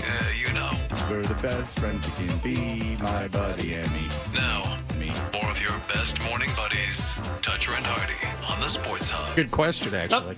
Somebody would. So we know someone would. All right, we are Toucher and Hardy, and a iconic broadcaster goes by name of Mike Francesa. He still will pop in occasionally to do a podcast to everyone's delight. And, we played just some highlights of him after him and Mad Dog broke up, where Mad Dog has thrived. You could argue that Francesa has not. Here is Francesa talking about a gorilla being shot at a zoo. Could you imagine if that was your child in there? You're going to have people who are going to say, wait a second, I'm worried about the gorilla? That's right, the gorilla. The gorilla. Yeah. Reminds me of Remy back in the day, Hideki Okajimer. That's right. It's a good call. Amica Insurance was Amica Insurance. Amica, yeah. Amica. So, listen, some people hang on to the accent. You have to. He's, of course, from Long Island. Now, you say, whatever happened to the glory days of sports talk radio? Right. Everything sucks. These guys suck. These guys all on the air suck. Give me Mike and the Mad Dog. Give me Mike Francesa. Right. Well, Francesa is not gone anywhere. He's just what everyone else is doing. So you can still have the upper echelon of sports talk. You can still listen to Mike Francesa, and you can hear the best of the best, the OG, the GOAT.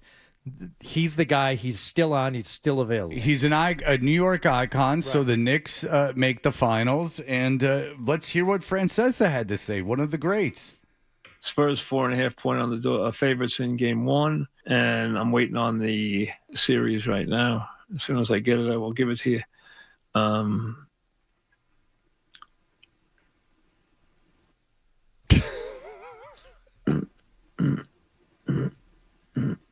NBA.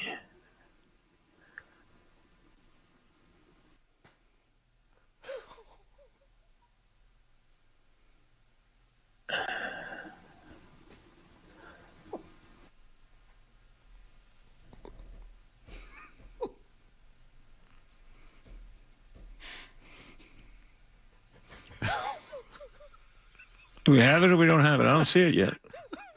I thought we'd have it by now. I'm still waiting for it. I thought I had it, but it's not coming up. It says championship line, then it doesn't come up.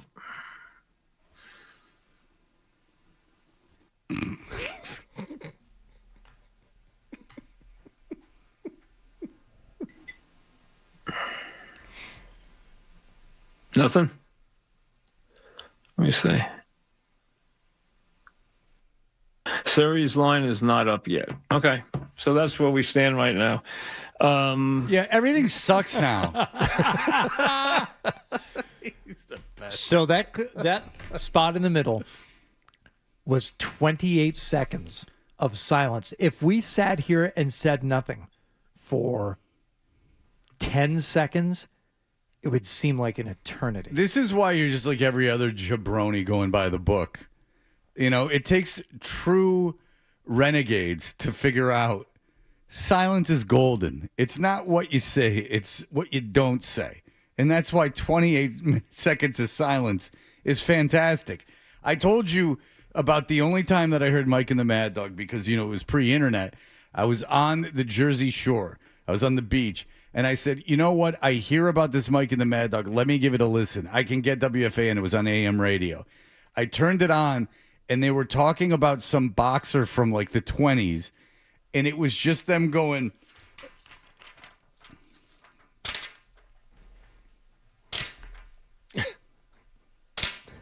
paging through a sports almanac. Yeah.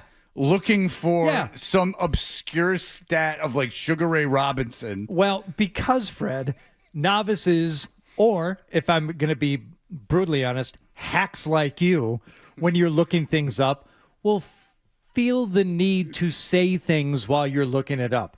You'll feel compelled to actually speak into the microphone while you're looking something up. It's so old-fashioned in audio medium to talk. You're an idiot child by doing that.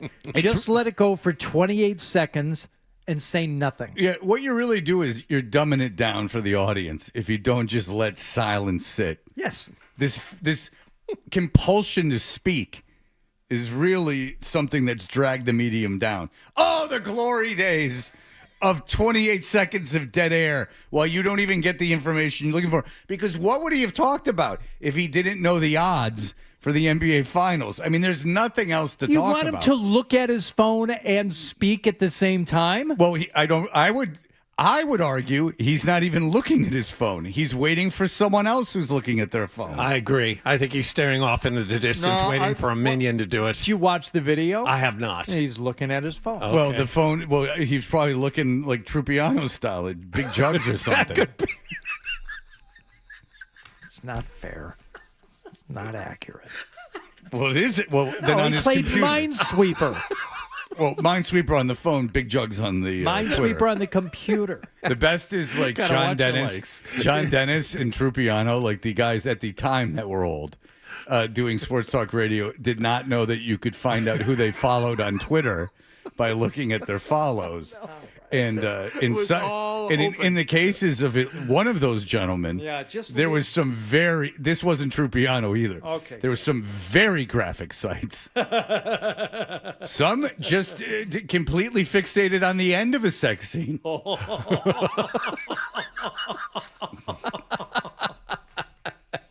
And then he got angry when people found out.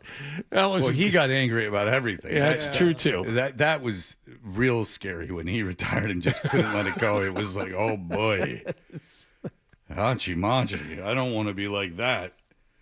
Like to even talk to Cadillac about it. I'm like, I don't want to be like that guy. Promise me, I'm not going to be like that guy.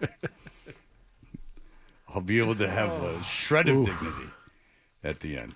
All right, by the way, Bill Burr is going to be the first ever comedian to play the Centerville Bank Stadium, home of the Rhode Island FC, on June 12th. Tickets are available at Ticketmaster.com, courtesy of Grand Rising Curations.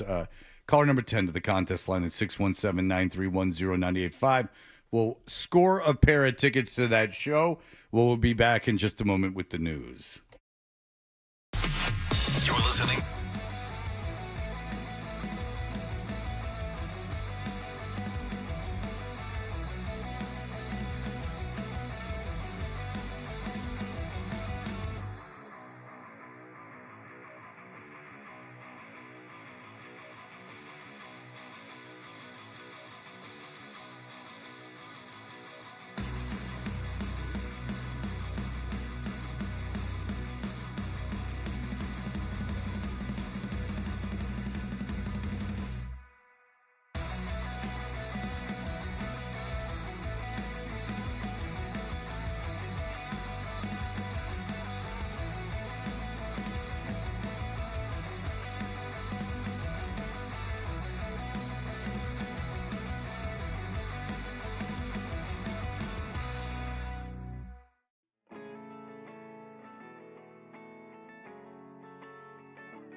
Nuggets ruin the Celtics. WBCFM and HD Boston 98.5, the Sports Hub. Beasley Media Group station celebrating 65 years of broadcasting.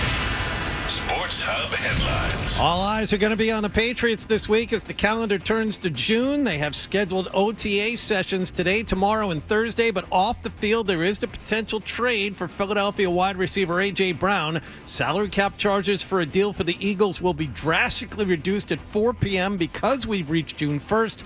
The rumored price for him would be a 2028 first-round draft pick. The New York Giants will reportedly work out free agent wide receiver Odell Beckham Jr. today.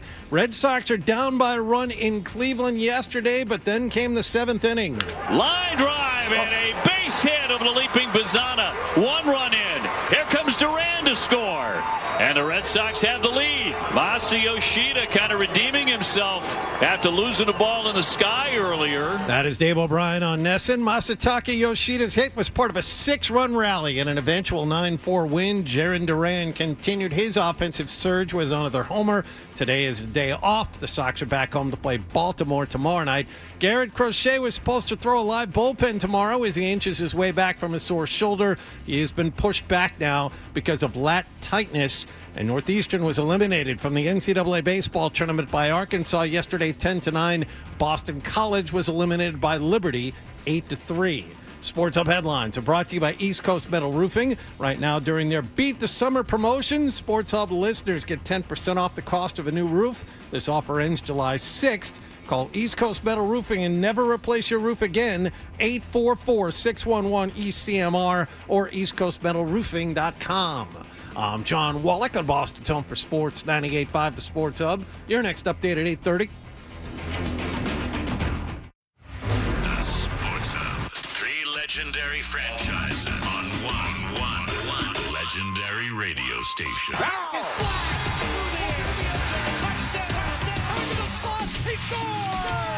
It's the Sports Hub. Oh boy, I guess it's time for more Toucher and Hardy on 98.5 The Sports Hub.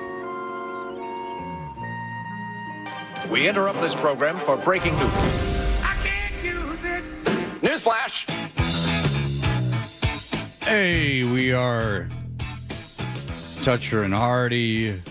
You can follow us on YouTube. Subscribe to 98.5 The Sports Hub on YouTube. Mark Daniels is going to join us next, just very quickly before we get to the news. Josina Anderson, thank you, Jonathan, for giving this to us, as he is on Twitter. And Josina Anderson says, overnight update.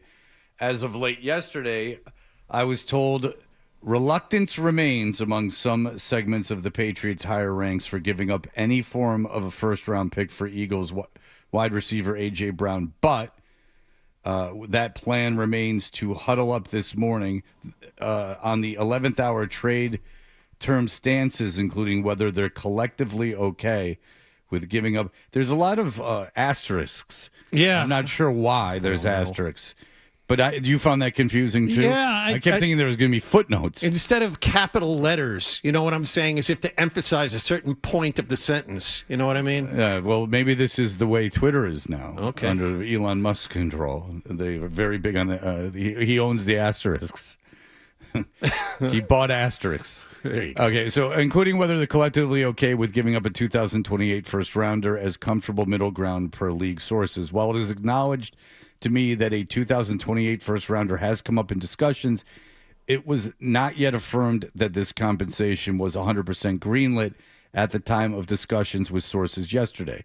While there's uniform agreement that Brown is a first-round talent and stud difference maker, the preference to achieve a second-round valuation for Brown by some due to mitigating factors in Brown's profile, along with potentially another asterisk, including a pick swap, was restated over the weekend. That said, we all know head coach Mike Vrabel really wants to do what it takes to get his former player, and that he's the heavy finger on the trigger, perhaps despite his absence on the day 3 of the draft.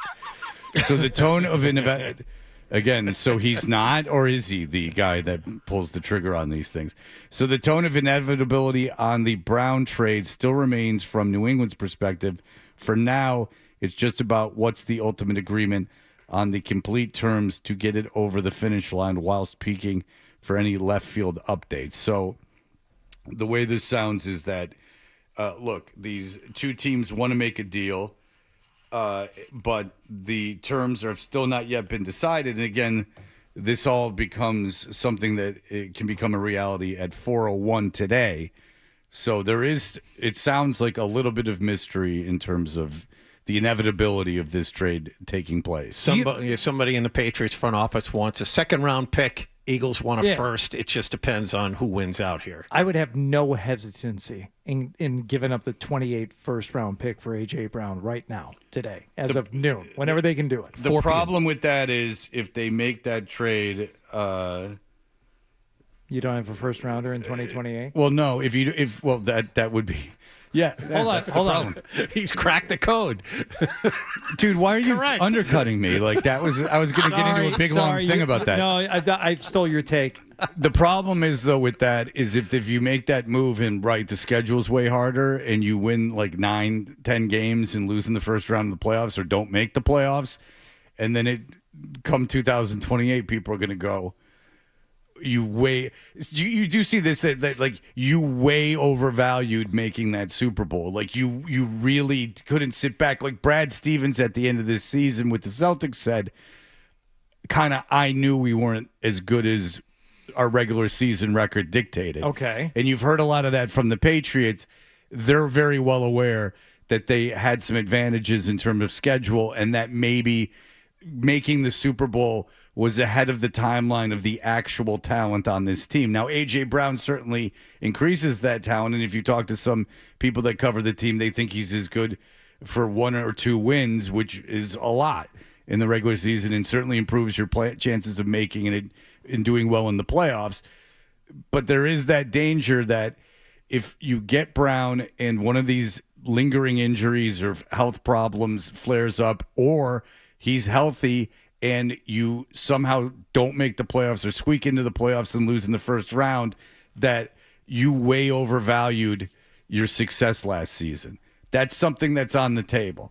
So it's not like if the Rams gave up a number 1 pick, like you'd be like, okay, you guys are loaded and you are in a situation with a very short window with a old quarterback.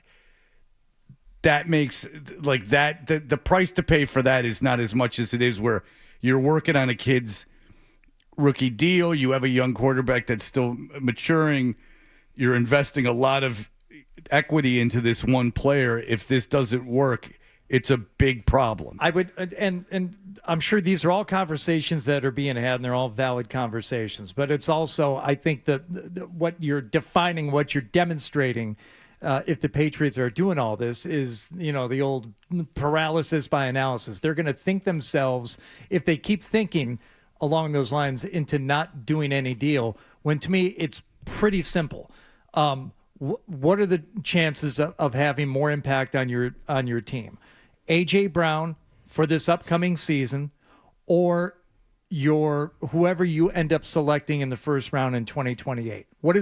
Who is the more likely, more impactful player on your team? Well, A.J. Brown certainly for the next 2 seasons, but also that 2028 first-round pick could be used, before the 2028 season to acquire a player at that time. Like, it's not as simple as just I know that they flail on first-round picks occasionally. Because again, like just, if you just look at it as a pick in 2028, nothing more, I say, yeah, you got 2 years to figure out, what you're going to do with not having one. Maybe you end up getting one anyway, but you can't think of it just like that, Fred. And I understand that. It's, something that you can, it's currency that you're giving up and you won't have for a time. And it's like, do you want to go all in this year?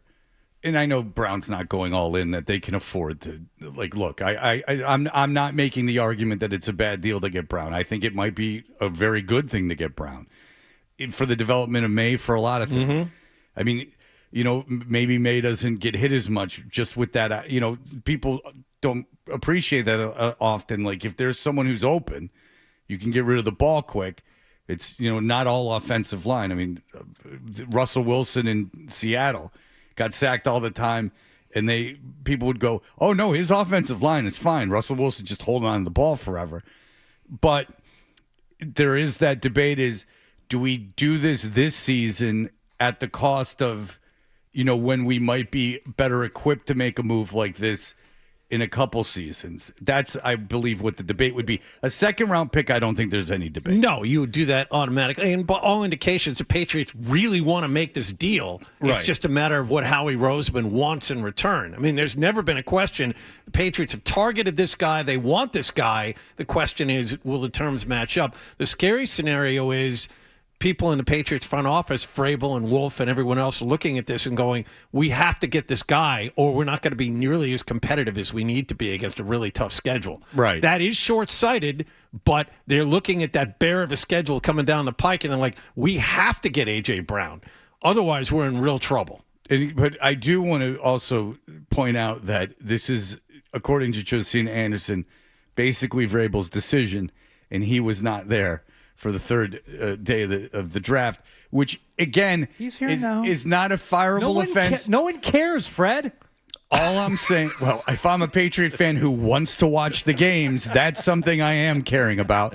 But No one cares. But the thing is that all I want to do is just point out that for everyone that says it's not a big deal that he's there, and that there's plenty of guys who've done a lot of work, if he's the linchpin in these moves being made, just by logic and going through, how this organization works, it was a major, major deal that he wasn't there that day. And again, if you want to go through the Patriots roster and see every starter on the depth chart that was taken after the third round or not taken at all in an NFL draft, there's going to be a lot of names that come up. We've gone through that exercise before. There's a lot of guys on NFL teams, some who are very good, some who are Hall of Famers, that on that very Rams team, you know how they got by without any of these first-round picks is hitting on guys like Nakua late in the draft. And it becomes impossible to, wring your hands over what round selection you would have to give up for A.J. Brown in one hand, and then on the other hand say, and also, it's not a big deal that the guy who makes these selections wasn't there for day 3. Well, of the I mean, draft. if you really exactly. Thank you. That's all I'm saying. Yeah, if you really want to simplify it, the 2/3 of the Patriots draft picks were taken without the head coach in the building this year. Okay, so let's just go through this exercise. Look, this is interesting, and it's the day A.J. Brown could be taken. So let's just go through this exercise. Just on the argument about day 3 of the draft. Okay, so Nick Baumgardner made an article that maybe I'm the only one who would be interested in, but I don't have to read it to you. I can just go through it. He went through if you were redrafting each positional group in the 2022 draft, okay? Okay. Just based on positional group. Okay, so let's just do it. The number 1 quarterback from that group was taken in the 7th round, Brock Purdy. The number 1 running back in that group was taken in the 2nd round. Okay, I'm just going through this. All the receivers were first or second rounders. Tight end. The number 2 tight end was taken in the 4th round. The number 3 tight end was taken in the 4th round. The number 5 tight end was taken in the 4th round. The number 6 tight end was taken in the 4th round. Offensive line, 4th round, number 4, the 4th best offensive lineman was taken in the 4th round. Guard, and 4th, 6th round. And how many offensive linemen were taken in the first 3 rounds? Which you just guess off the top of your head? A lot.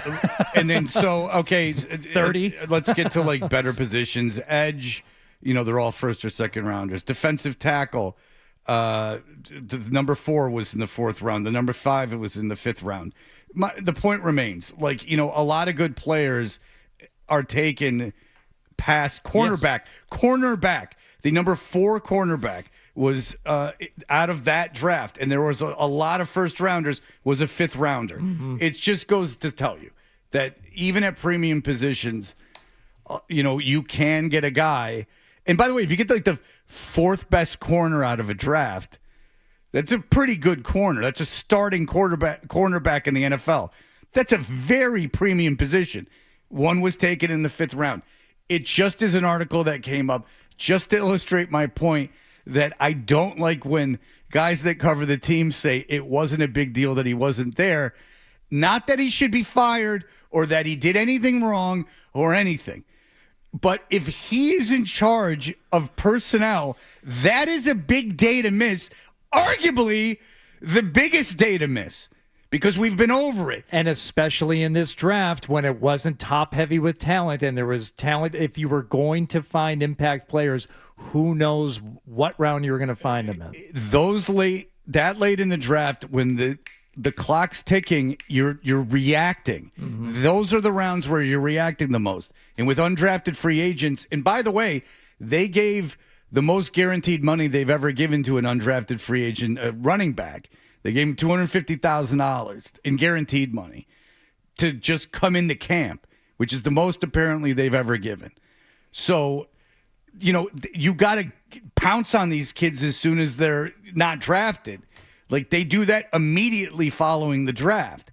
So I think it's almost in a way bigger than missing day one, because I would argue, even if you have the 31st pick in the draft, you have that board so locked down and those kids so locked down in terms of who you've targeted, how far you're willing to move up, what you're willing to give up. Like, you've had 4 months to completely break down every scenario of how that round could fall.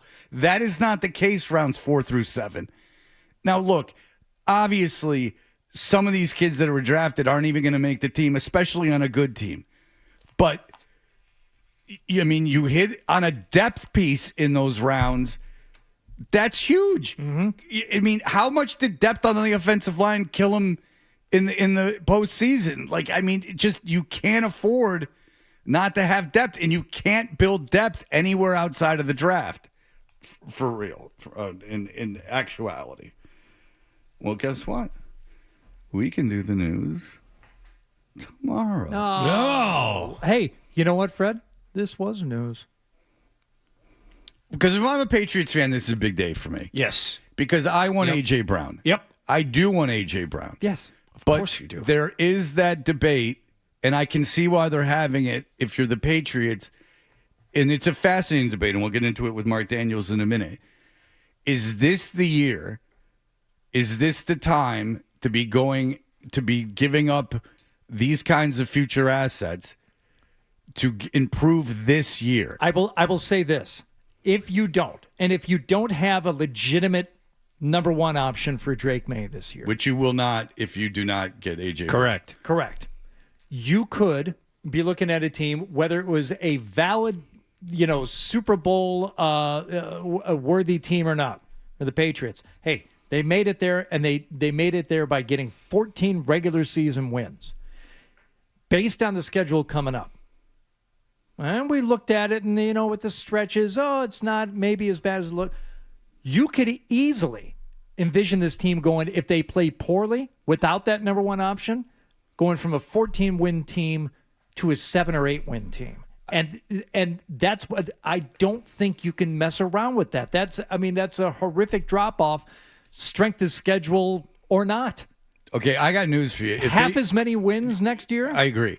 But I'll tell you this, if you want to talk about strength of schedule, if they win 14 games this season, they are hands down the best team in the NFL, not a debate. If they get through this season and win and go 14-3, short of a team being perfect, they're the best team in the NFL. There's no debate. You're just like, okay, Vrabel's a genius. May's John Elway. This is the greatest thing that's ever happened. All these guys that emerged last year, they got even better. Awesome. You nailed this draft. Will Campbell's like the most legit left tackle of all time. If you win 14 games this year, if it win, you won't hear a peep out of me. They're the best. If they go on a run like that, you're the best. All you'll hear out of me is that they're the best team in the NFL. You won't hear another word. I don't care what happens. But if you don't get A.J. Brown and you end up going out there and getting 8 wins instead, no one's going to want to hear about strength of schedule. Because there's going to be a bunch of beatable teams in there that you didn't beat, and you didn't. And one of the reasons why you didn't do it is because you still don't have a legit target for Drake May. Yeah, you're not making the playoffs in the AFC. With winning 9 games, you're not winning that division. No. As bad as the bottom of that division is, they're not beating the Bills. Bills are going to win more than 9 games. All right, we'll be back in just a moment. We'll talk to Mark Daniels. Toucher and Hardy, those scamps. They'll be right back on the Sports Hub.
listen, if you've got to go, we understand, but make sure you bring the Sports Hub app with you so you can hear more of Toucher and Hardy. That's what I want on my tombstone. On the Sports Hub. My understanding is the framework is in place for a trade to be made early next week that'll make A.J. Brown a Patriot. But I think it would sort of take somebody backing out at this point, whether it's the Eagles or the Patriots, for it not to happen now.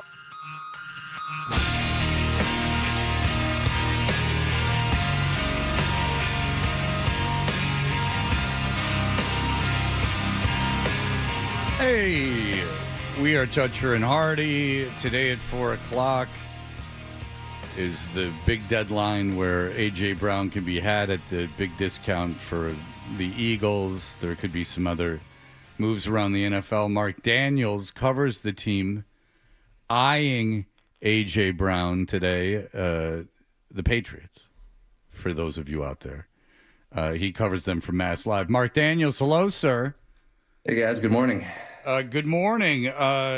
So we just read something from Josina Anderson. It seems like, obviously the Patriots are very much in favor of getting A.J. Brown, and the Eagles want to deal him, and they seem to be the far and away the leader to get him. But there is some debate internally about a first-round pick as compensation. Do you have any thoughts on that? I would be surprised at this point if the compensation wasn't already worked out. And I think as of right now, it would be a bigger shock if A.J. Brown is not a Patriot in the next 48 hours. I think, listen, they've been in on A.J. probably since around the Combine. I mean, this has been in the works for months. So honestly, it's a bigger deal to me if he's not a Patriot by Friday. So I would be shocked if they were still going back and forth in compensation. Like honestly, I think this is happening either today or tomorrow. I'm so confident. I'm just, putting the finishing touches on my story that's been written for months now. So I think this is happening. I know for a fact they've been discussing it since the Combine, and now it's the time to strike. I think it's today at 4 o'clock, but I mean, it could be reported this afternoon. And if not today, I expect it, tomorrow. So I would just be surprised if there was any back and forth, considering they've been able to negotiate all off season. It's not like a weird thing where you have to wait just because today's the day. So I think it's set and done, and we'll hear, hopefully over the next 48 hours. Okay, so interesting. If you don't, at what point do you start worrying that you're gonna have to write a new story? What's the timeline on that? I'd say by Wednesday. Okay. Even checking in with people around the league. I think I haven't really found many who don't believe it's happening today or tomorrow. So if we'll be at OTAs tomorrow, Tuesday, talk to Mike Vrabel. If it's not done by tomorrow, I'd be surprised if Wednesday I'd start to worry, and then I'm going to check back in with people and be like, hey, what's going on here?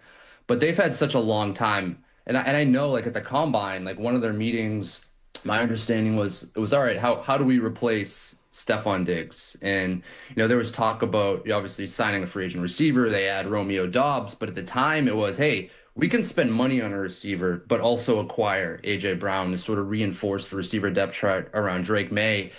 So this conversation about acquiring A.J. has been happening at the end of February. So by now, we've had so many months and so many days. If it doesn't happen by Wednesday, I'm like, all right, what's the holdup here?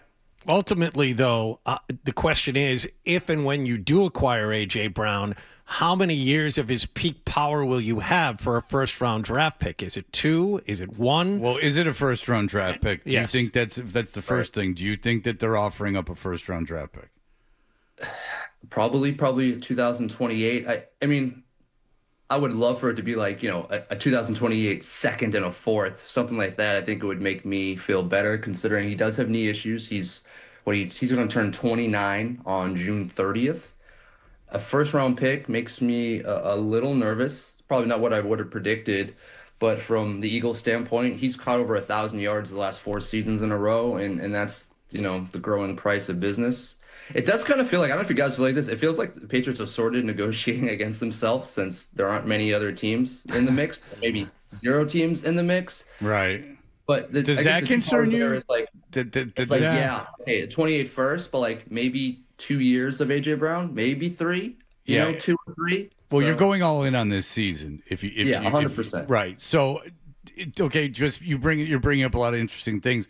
If they are negotiating against themselves, does it concern you at all that no one else is like in on this? Yeah, it's about the knee. My understanding. I had a source tell me, well, it's AJ Brown, but it might be AJ Brown at 80%.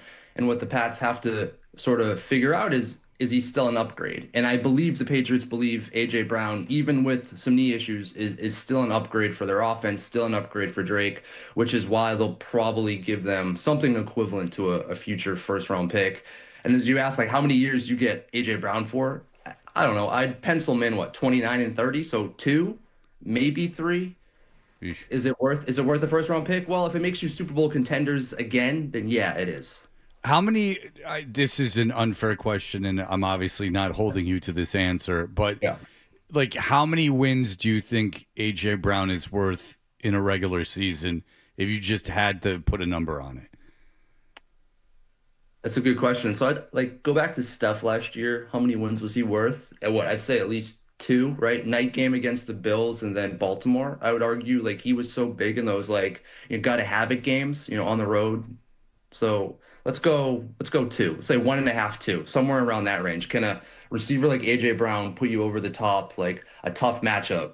I would hope so. That's what he's there for. That's what, Diggs, even whatever he was, at age 32, coming off an ACL, he stepped up in some really big moments for the Patriots last year. He wasn't perfect. I thought he faded down the stretch, but do you beat the Buffalo Bills in Buffalo if you don't have Stephon Diggs? No. Probably not. No. So I think that's what I'm looking for AJ. Either 2 games, he can step up and be that guy in the fourth quarter for Drake May. And someone else brought this up last week, and it might be wishful thinking, but does his value increase in the postseason? That was one notion that, he might be worth a win in the regular season, but in the postseason is where you can maybe see his greater impact. Yeah, that and you combine him with Romeo Doubs, which I think Romeo is so much better when you put him in that number 2 role. So Romeo, as of right now, I heard you guys saying they don't have a number 1 receiver on the roster currently, and it's true. Romeo's also the only receiver on the Patriots roster who has a 700-yard season, and he's in his prime. So you add AJ with that, it sort of shifts guys down. It's going to help out Hunter Henry, at the end of the day. I mean, hell, a couple of years ago, it was Hunter Henry was the number 1 option, and to stop the Patriots offense, you just had to double him. Well, now you're going to have to try to double A.J. Brown, and that frees up other guys. So, yeah, it could have ramifications in the postseason, but, all along the depth chart. Okay, so if you go and you give up a 28th first round pick for A.J. Brown, and you're getting him for 2 years, what do the Patriots need to do in your eyes over the course of those 2 years to kind of go, this trade was a win for them?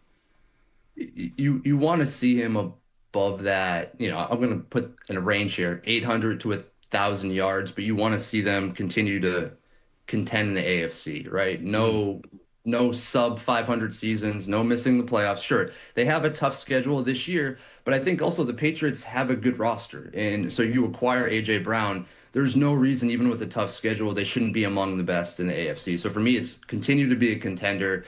A.J. Brown is a say borderline number 1 receiver, who's going to turn 30 in a couple years. So it's that, you have a bona fide guy for Drake. You're still in the playoffs, even with a tough schedule. I think that's what it's all about. Sure, you give him a first round pick, but you load up for Drake May. It's also about him. It's about protecting your biggest asset. They've invested in the offensive line, and now they're going to invest in the receiver depth chart by paying 2 guys a lot of money. Mark, we had this discussion a couple of weeks ago. I wanted to get your opinion on this. If and when they acquire A.J. Brown, he is the Patriots' best outside the numbers wide receiver since? I mean, I guess the easy answer is Stephon Diggs. But going back years. Say it. It's so hard because Julian Edelman wasn't an outside guy. No, Go ahead. That's why they haven't had a lot of these type of guys. Yeah, Gronk was a tight end. You had Brandon Lloyd for 1 year? No, right? It's not him. No. So you say Randy Moss? Yeah. Yes, that's all we could come up with. I think the answer is Randy Moss. Yes, Yeah. he's the best outside receiver since Randy Moss, and probably behind him, Stephon Diggs. Okay. The story is pretty much already written for A.J. Brown. Is your story also written for Christian Gonzalez? Do you have any doubt that they're going to get this thing done? I don't have any doubt. It's really interesting that I thought yesterday at Drake May's softball thing, I asked Marcus Jones about, I just asked him what does Christian Gonzalez mean, and then he goes in and starts talking about how, I know how difficult contract negotiations can be, basically confirming that in his opinion, Christian Gonzalez is holding out OTAs for a new deal. I was like, oh wow, it's surprising to hear that from a player at a charity softball event, but I mean, listen, Robert Kraft has said he wants Christian Gonzalez here for the long term. Elliot Wolf has said they want to re-sign Christian Gonzalez. So, all right, the owner wants it. The de facto GM wants it. Mike Vrabel wants it. Christian Gonzalez wants to be here. So, yeah, at the end of the day, it's going to happen. But it's interesting right now. I don't remember the last time we've had someone essentially skip OTAs for a contract negotiation. That didn't happen a lot in the Bill era. Right? Was it Logan Mankins back in the day? So I expect Christian Gonzalez will re-sign, and I think we'll see him at minicamp. But I do wonder if he doesn't, does this extend into training camp? So that'll be another storyline to monitor as we enter the summer. What about the notion that I hear people that cover the team saying that Vrabel doesn't value like lockdown corners as much as other coaches might because of the system they run? Do you buy into that at all? I don't, because I think the Patriots lack like top end blue chip Pro Bowl talent. So I think you need to value Christian Gonzalez, who's one of your only all pro caliber players, especially on defense. Like you're so much better, and you're not deep enough, certainly not deep enough at cornerback to lose Christian Gonzalez. I think if anything, you're a little weak behind him, Carlton Davis and Marcus Jones. But this is a good roster with like above average talent, but how many guys are actually capable Pro Bowl players? It's Drake May and it's Christian Gonzalez. It's like clear those are the two best players on your team. So I don't think the Pats are in a situation where they can just say, we don't value this. No, you better value it because you just made it to a Super Bowl. So I'd say pay the man his money, and I think that'll happen. Mark, just last question. Were you in the room when Dan Roach asked Drake May about being thick with two C's? So I was, and I'm glad the microphone didn't pick up what I said, because I think I said, quote, "What is going on?" to the people next to me. I couldn't stop laughing. Everyone in my row was just laughing. Did you feel a tremendous amount of secondary embarrassment? Was it uncomfortable? Just take us through all the feelings. There was, I laugh during uncomfortable situations. Good. That's like one of my things. My wife always gets on me about that. So yeah, I laughed a lot. I was very uncomfortable. It's not the first time. Dan always has some funny one-liners and funny questions that he said he asked. They're unintentional. It was about the player's wife or something once. Something about, could we get her number or something to ask her? Oh, yeah. That famous I want to have sex with your wife question that he asked, of course. Dan was very surly the next day. I think we can all agree. That was uncomfortable. Dan was. We had him on the show the next day, and he was very surly, Mark Daniels. He was at Drake May's softball charity event yesterday. I think he said his wife even gave him a hard time for the thick question. So he's getting it from all angles. All right. Well, and his wife's a very nice woman, according to everybody. Yeah. So, I mean, if she's even super angry at him, I can only imagine how the organization might just ban him. Is what I see in his future. Yeah. Mark Daniels, Mass Live. Thank you so much for the time, sir. We do always appreciate good stuff today. Yep, thanks for having me, guys. All right, there you go. I think that might have been Mark Daniels' best appearance with the show. He had an opinion on everything. He brought it. He thought that everything. I thought he played both sides very well. He said that the deal he believes is done. A.J. Brown is good for 2 wins, but giving up that first-round pick is an inherent risk given his injury history and his age, and that other teams are not in on this because of the injury. Mm-hmm. And I think that's all very good. The Stephon Diggs comparison was a good one, too, because you don't think of Stephon Diggs. Even when he was here, he was the de facto number one. He was still good for a couple of wins. Yep. Oh, yeah. So, good. All right. Makes sense. I would make the A.J. Brown trade. But I do see, I do it too. I'm a GM too. But I could see, I can see the pitfalls of doing it, because you give that 2028 first round pick and you don't make the playoffs this year, or, you kind of sneak in and lose in the first round, and people are going, we really only have him for one more year. And all right, so we'll be back in just a moment. Here are the headlines. Sports.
Serious stuff.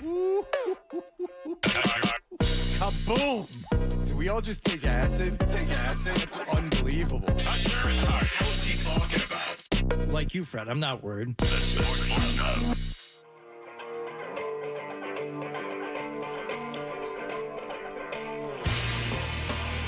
We are Toucher and Hardy and Ken Mahan, of course, from the weather at the Globe. Right, the Globe. Yeah. He is going to talk about what happened on Saturday. I'm sure you all knew where you were. Everyone heard it, I'm positive. But Hardy, you say something. We're going to have him on at 9.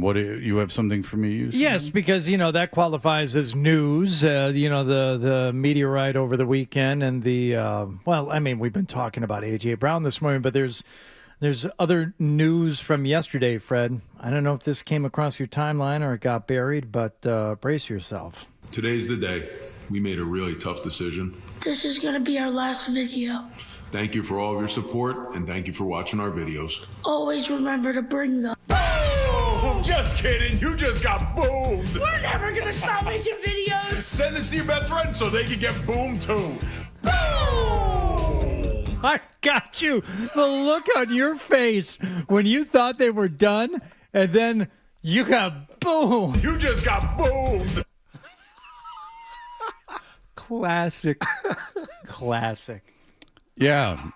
They want you to send that to your friends. Yeah. To psych them out. That's what we do. Defiant. That's what they are. I'll get an email like when we talk about the boom guys in the fall of Western civilization, which it is a precursor to. The idea that content, in other words, what used to be called art and entertainment, is now content. Yeah. Just content is just like an industrial term. You might as well talk about filling a storage unit. Content. Yeah. And then people go, I don't ever heard of those guys. Well, then consider yourself lucky, because they've become part of culture. They're part of the Zeitgeist, if I may say. And what they do, it's a father and son, and they say, boom. We bring the boom. And not only that, but they do something. So let's go through all the things they're presuming out of you during that video. They're presuming that you're going to care that they're no longer going to make videos. So that's the first. They're presuming that. And then they follow it up by saying, just kidding.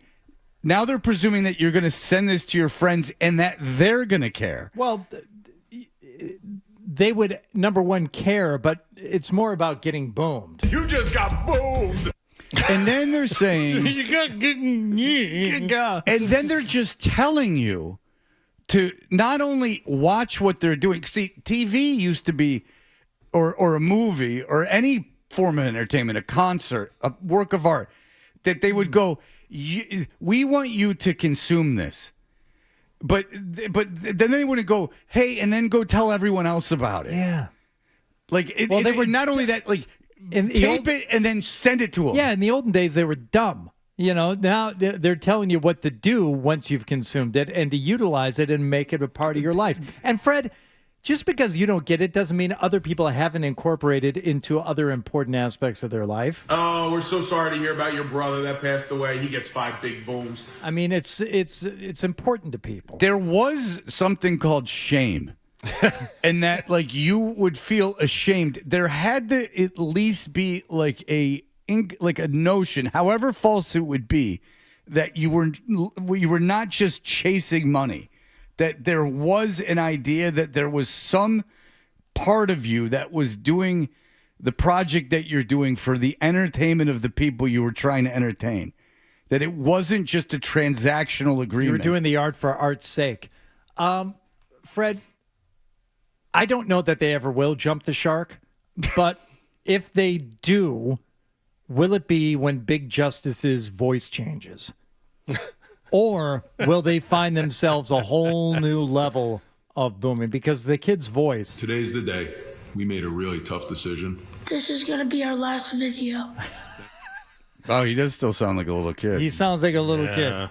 Now, none of this is the kid's fault. One thing that he does, though, is that he puts, like, videos up of the kid playing baseball, and I'm like, Is he really good? Well, he's too young. Like, it's like the thing is that he's not like a little kid, but he's not also like a high school athlete. So it's like there's that thing of like he puts him in competitions and stuff. And I'm like, I don't know if that's the best. Like, right? Like he orchestrates a competition for his kid to like play the sport that he plays and then, displays it for a lot of people. Like my son plays baseball. I talk about my life on the air and that's part of it because it occupies a lot of my time. But now he's 18 and, he's playing conceivably he's just sharing his own stuff and I might share it, I'm proud of him. But I don't I never organized like a competition on the air, like to put him in a place where he could look bad. I don't know. Do you understand what I'm saying? Yeah, maybe you should. It's too late now. Should I adopt and then really do that? I don't have a problem putting my kids on Instagram. They like it from time to time, and I again talk about my life. I think that's what makes radio unique is that people, people this weekend, they come up to you and they go, hey, and they know a little bit about your life. A kid came up to me and he was like, I caught at Lawrence Academy 10 years ago. I know your kid plays there. Like that to me is fine. Like I always ask their permission, but it's just something like me or my daughter at a show. And my son does share baseball stuff. He's supposed to, by the way. He's asked to do that. This is they make you have Twitter, by the way. So, coaches DM him on Twitter. Is he doing it the right way? Does he have God Family Baseball listed in that order at the top of his handle? We always joke about when he commits to a school how he's going to make it super religious. Like we always joke about it. There's this standard form about when you accept your commitment. Yes. To give a lot of credit to God. And some of these kids, I'm questioning how often they go to church. It's just this almost formatics at that point. So we have discussed when he ultimately does that, because that's what kids do now. They ask girls to prom in a big, huge thing that they film. They make a sign and throw confetti and things. I've seen that. Promposals. Promposals, thank you. And then when you accept the commitment to a college, which he will eventually, I do know that. That could be just maybe there's all religion. The Bible, you can toggle through it. Yeah, that's a big thing. Thank you for acknowledging the Bible part of the whole thing. Listen, Ken Mahan will join us. Something biblical happened over the weekend. Hello, that's why they pay me. We'll be back in just a moment.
a Beasley Media Group station.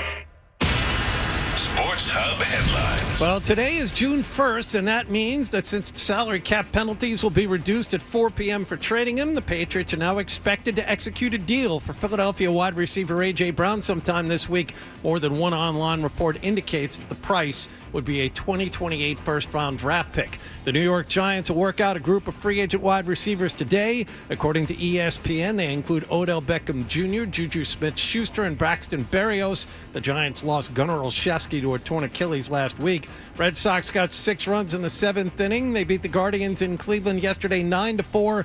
Jarren Duran, another homer. Sox have tonight off. They're back home to play Baltimore tomorrow night. Garrett Crochet, meanwhile, had his scheduled bullpen for tomorrow's scratch. He has continued lat soreness. And Northeastern was eliminated from the NCAA baseball tournament yesterday by Arkansas 10-9. And BC was eliminated by Liberty 8-3. Sports Hub headlines are brought to you by Rodenhiser Home Services. Get your AC ready now. Rodenhiser's early season check is just $89. Schedule at Rodenhiser.com today. Rodenhiser Home Services, nice people, great service since 1928. I'm John Wallach on Boston's Home for Sports, 98.5 The Sports Hub. Your next update at 9:30. Listen to it, laugh at it, get mad at it, agree with it, argue about it. It is Boston Sports. Boston Sports. And it is all we do.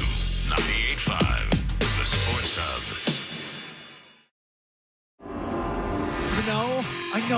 I know. No, you don't know. Everyone agrees that I'm the only one who's not wrong. Right or wrong, they're back. Toucher and Hardy on the Sports Hub.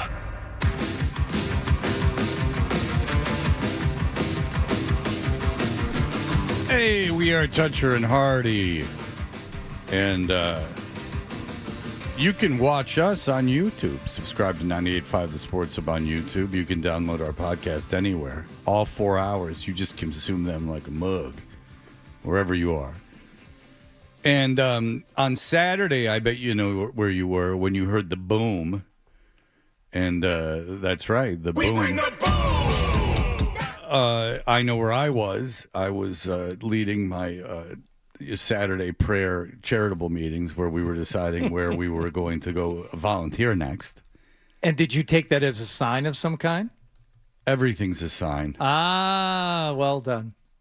And yeah, and we were going and we're like, ooh, if that was something bad, maybe we can use our we could collectively go out right now and help. Like if there's a fire, maybe we could go help the firemen or something of that nature. A down power line, maybe we could just make a human shield around it to make sure kids don't touch it. I mean, that's the way we operate. We're real boots on the ground. Be like Vito in The Sopranos. Go out there and help out his friend, the volunteer firefighter. Yeah, they call me Freddie Flapjacks. Freddie Cakes. No, Freddie Flapjacks. Alliteration. Yeah, that's. Thanks. Ken Mahan is the lead meteorologist at the Boston Globe. He's the man that I consume my weather from. No offense to anyone else, but in the winter, Ken Mahan is the man that I go to. Well, he's also the guy you want to go to if you want any correlation between winter weather patterns and expected Red Sox results. He's got cool. them all. He's got them all. Were you on point with that, with the weather and the Red Sox, Ken Mahan? Not so much with the Red Sox stuff. I just came to a summarization with them. They just suck. They're a tough team to watch. Yeah, it has nothing to do with the weather. Yeah, maybe knock it off with that stuff. You're jinxing them. All right. So, Ken, first of all, what happened on Saturday? I did hear it, in all seriousness. I did hear it. I thought it was I don't know what guns sound like necessarily, like a big old Gatling gun. But I didn't know what it was. What happened on Saturday? No, same thing. I thought it was a gunshot, to be honest. It just sounded this loud pop that you had came from every direction and very startling. But yeah, we had a massive bull-eyed meteor crash through the atmosphere, trying to take out Fenway Park to save the Sox season somehow, but missed and landed in Cape Cod Bay to some degree. But a 3-foot wide, basically meteor that had probably some correlation to the meteor shower from early May, the Eta Aquarids, which is the tail end of asteroid debris for Halley's Comet. I know. Came crashing through at a crispy 75,000 miles per hour, broke the sound barrier, of course, and sent this sonic boom across all of, basically, the sound was heard of all of eastern Massachusetts, Cape Cod, Rhode Island, southern New Hampshire. I have many questions about this. Number one. Yeah. How do you know it's 3 feet wide? Well, we'll put it this way. Millions of meteorites hit the Earth's atmosphere every single day. So there's a long tail of, or a long paper trail of meteors interacting with our atmosphere. So based on all the sound reports, the shaking reports, NASA can estimate the size of this thing. So they were really quick to come out with about a 3-foot approximation for this, and essentially the speed based on the range of sound, where it's funny, the data product for the radar that detects lightning actually picked this thing up as it came crashing through. I'm sure all of you all seen the imagery out there, but yeah, so we have a good idea of what the size was, what the speed was, and now sort of tracing back to where did this thing come from? But think about a truck plowing snow during a big storm in winter. You can only plow so much until the pressure builds up and the truck has to back off, or the truck will break. If the truck was a meteor and the plow was the atmosphere, or the snow was the atmosphere, then that point of breaking was that large boom that we heard. Okay. Now, I kind of don't get it because I'm just not smart enough to understand. But when you break the sound barrier, like, you're watching a movie and Chuck Yeager does it, he goes from below the sound barrier to beyond the sound barrier, boom, that's when the sonic boom hits, and that's when you all hear it. If this thing is coming into the atmosphere and it's already past the sound barrier speed, is it creating a sound barrier? Are you getting a sonic boom essentially wherever it's passing over, and you just hear it depending on where you are, on the Earth's surface? That is a fantastic question, honestly. So it's basically creating a sound barrier boom the second that it hits our atmosphere. We just don't hear it because the atmosphere is miles and miles and miles wide, and there's multiple layers of the atmosphere. But once you get to a certain point, if this rock, is deteriorating as it's getting closer to the surface, then there's a point where if it's still moving fast enough and there's a large enough mass to it, we'll hear it at the surface, which we did, of course, and it does happen once or twice a year across the globe at some point. But yeah, great question. It's making that sound as it's going through all layers of the atmosphere to the point where if it's still around and we hear it, and then as we did. Okay. My question for you is, when can you drop this charade and tell us what really happened? What was the government up to? Oh my gosh! If I could only tell you the kind of things that I. How much are they paying you? Yeah. Failing New York Times? No, I'm just kidding. I went to Stop and Shop and picked up aluminum foil and made my hat for it this morning. Go ahead. No. I'm sorry. Go ahead. I was just going to say, tons of thoughts about military action and things like that out there. It's just not the case. All of everything is pointing at science and a natural phenomena. But boy, I could tell you the kind of things that I've received over the last 48 hours is hilarious. Well, I mean, they're the people that are smarter than everyone else. They know more. And listen, I don't know if you consume something called podcasts, but they really let you know what's going on. But I got another one. But I do have a serious question, if I can just ask it. How did they not know this was coming? Why was there no warning that this was coming? That's a legitimate question. I'll let Ken answer it, but he and I could answer this. You should not ask any more questions. You had your mic drop moment. You're done. Yeah, he already praised you jackass. Good Lord. How much do you need? How about this? Can you take this one? Why did we not get a heads up this was occurring? Is my question. I apologize. Hardy brought up the honeypot zone in the last time we talked. I'll tell you, no, Fred, this Sirius, the space is massive. We have satellites can only reach so far. It's difficult finding, doing the forecast for the troposphere, which is just one of the 4 layers of the atmosphere. And it's next to impossible trying to pick this thing up. The best thing I can sort of point this to is like trying to predict the northern lights, which we do have the ability to do so, but that is really only within about an hour or two notice as well. And that's a much larger solar sort of plasma that is coming towards Earth or passing by Earth, trying to pick up something that's 3 foot wide in our range of satellites and through our atmosphere. It's just next to impossible. I sort of tried to sort of reverse engineer this thing, and that's what I got back to.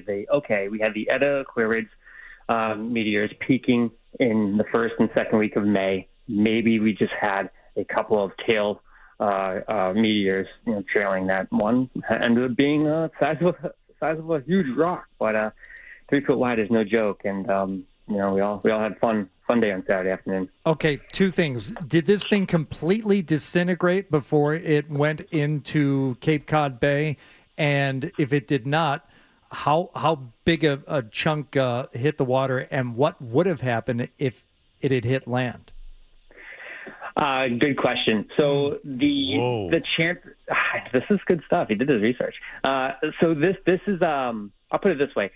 Chances are there's something left to it, and it's somewhere at the bottom of Cape Cod Bay, between Plymouth and Provincetown. There is a chance that it's the size of like a pea. There's a chance that it could be the size of, or a couple pieces that are the size of ping pong balls. The problem is meteorite is made of heavy, dense metals, so it's like more than likely they sunk dramatically to the bottom, and they probably won't ever wash up on shore unless we get like a nasty storm that just ends up sending large waves crashing on the interior portion of Cape Cod Bay. But what NASA actually has said was if people are interested in sort of fishing around, the depth of Cape Cod Bay is about 80 to 100 feet, and meteorites are magnetic, so you could attach a magnet to the end of a chain and drag it across the ocean floor. And Tyler Milligan's cousin. That's right, he could do it. Treasure hunt, boys. Yeah. So at that size, would it have done significant damage had it hit land? Yeah. I mean, I put it this way: it's like they always say don't drop a penny off the top of the Empire State Building, because you get speed, and yes, it would have definitely caused damage. Could have been the size of a bullet hole, sure, but should that bullet hole or should that impact the area be something in a home or God forbid a human or animal or something like that, then bad news. Absolutely would have been exceptionally dangerous. This happened a couple of years ago in Russia too, and that sonic boom was much more impactful because that meteor lasted longer before burning up, and people, dozens and dozens of homes had their windows blown out and shattered out, and people got injured from it. So if that was on land, direct impact, direct chance for injury, absolutely. But even a sonic boom can do some damage as well. What can we do as humans to mess with the shield more so that these things don't break up as much? I don't know. It's hard.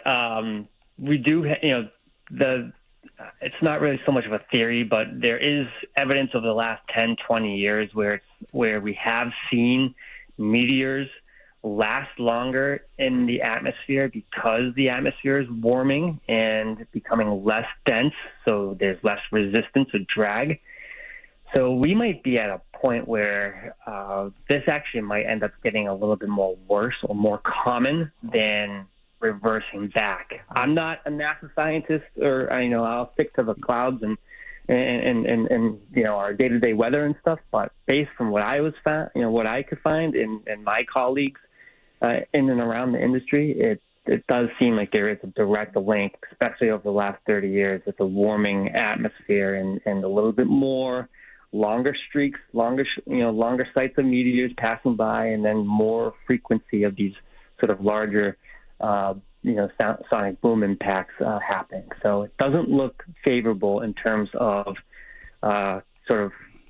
reversing the clock on this kind of stuff. Well, I look forward to many people angrily dismissing that in the future. Yeah, as we slowly walk to our demise as humans. Ken, you got a lot of great stuff on your Twitter feed about this, including one video that was taken in New Hampshire where it was not overcast, and you can, kind of see it coming down. But in the radar images that you've posted, that blip, that green blip, what is that? Is that the impact, or is that when it gets to a certain altitude in the atmosphere that it pops up on the radar?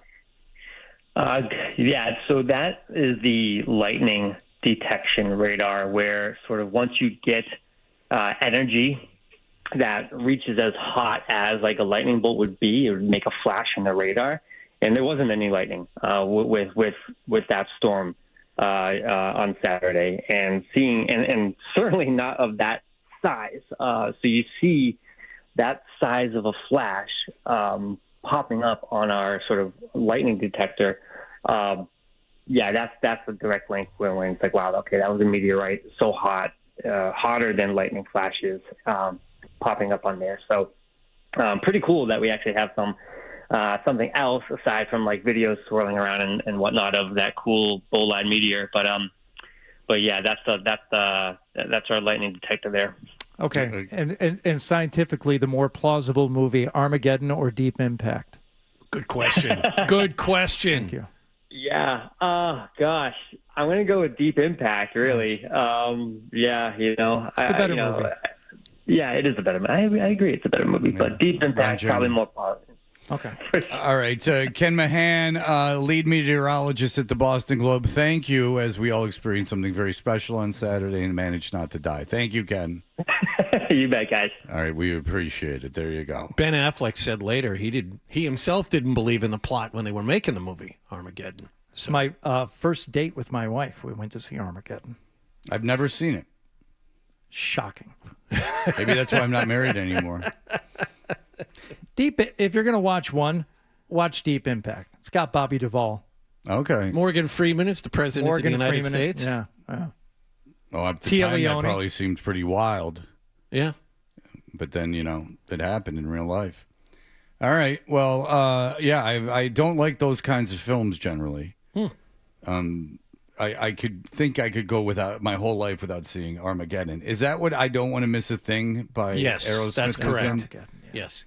Yeah, I think I saw enough of that in that video. And I like Aerosmith, but that is not a good song. Armageddon feels like a 2-hour-long, 90s Coca-Cola commercial. Billy Bob Thornton, Liv Tyler. It's got that type of filter on the lens. It's got that color to it. It's got, those angles. It just feels like you're watching a 2-hour really glossy high-dollar commercial. Is it that director that specializes in that? The guy who did music videos and then he became like a real glitzy director. It's probably right.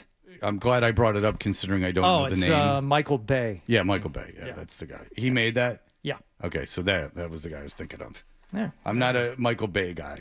I don't really a lot of explosions in Michael Bay. I believe he's responsible for Transformers. And Transformers, I don't know why anyone went to that. It was almost like a human puzzle for me.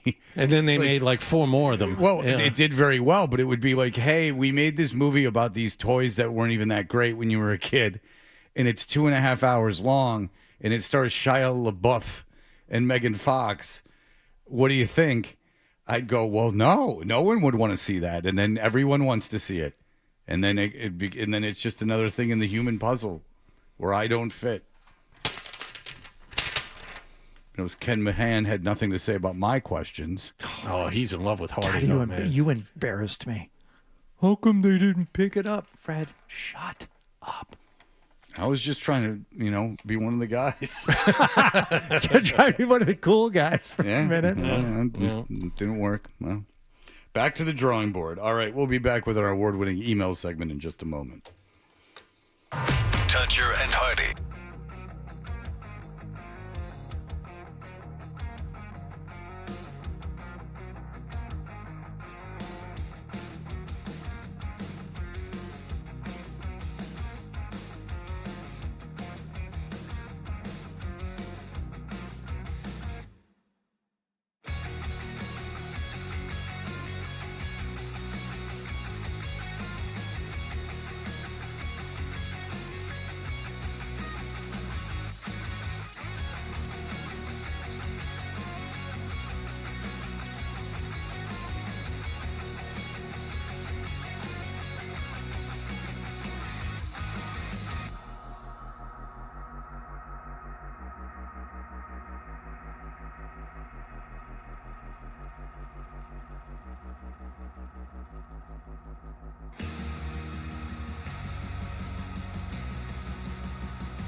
KYK, which obviously YD.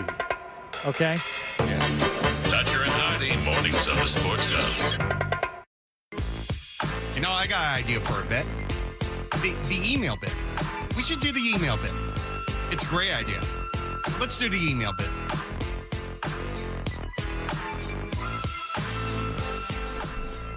Hey, we are Toucher and Hardy. If you would like to email us, look no further than 985thesportshub.com. We certainly read every email. It's impossible to get back to all of them, but we do read them.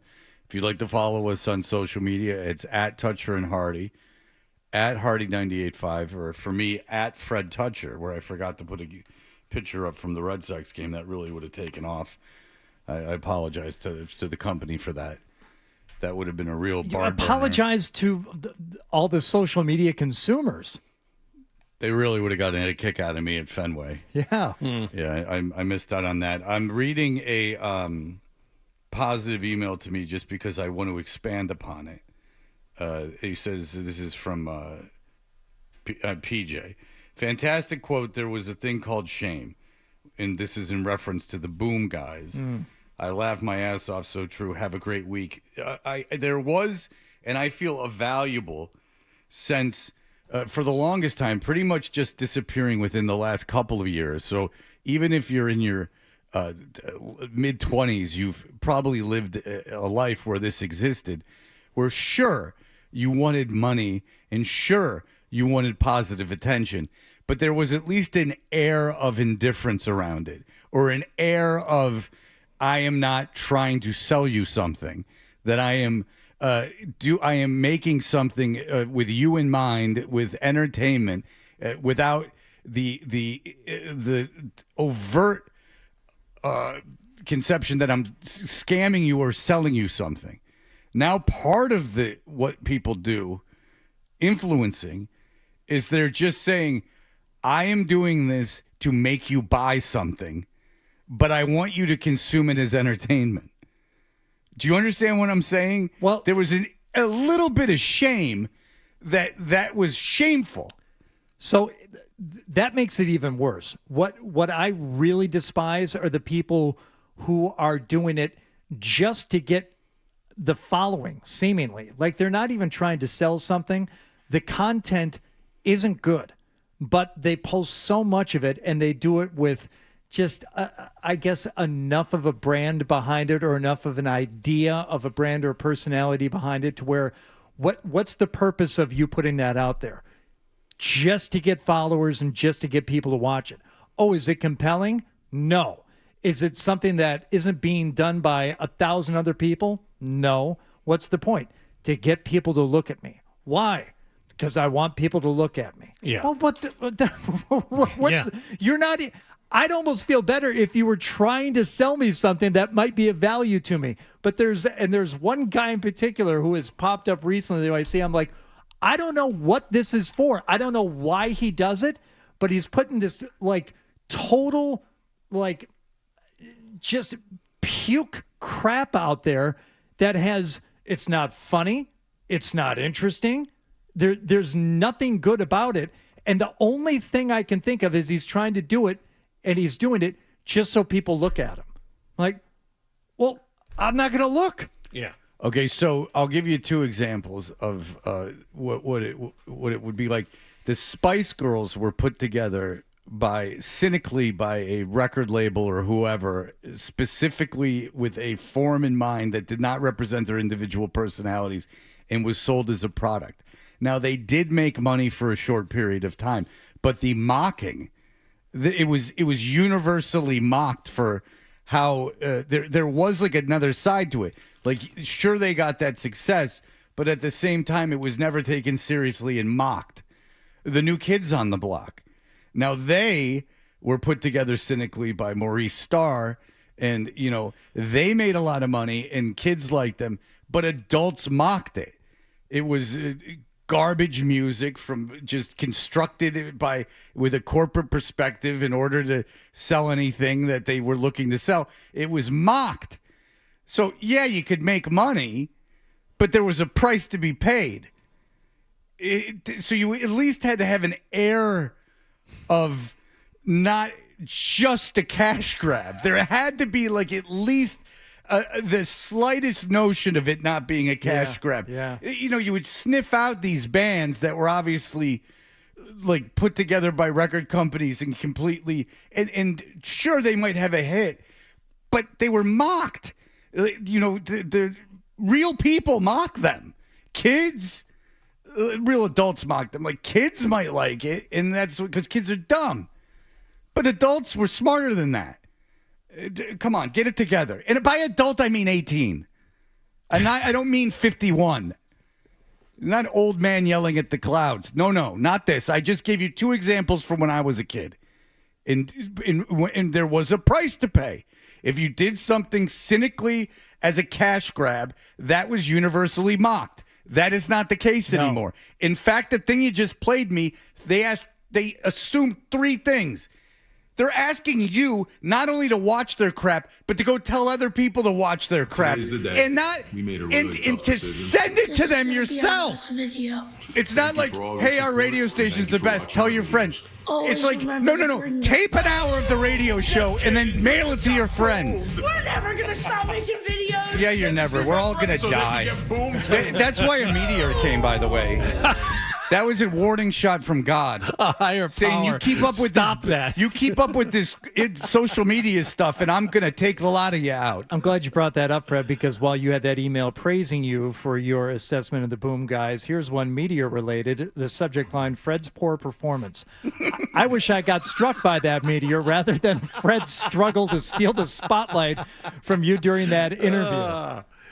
Your boneheaded questions embarrassed me as much as I've ever been embarrassed. I couldn't believe That's it. saying something. I Goodness. couldn't believe Yeah, it. sometimes I gotta take the L on that one, man. I really came in rough.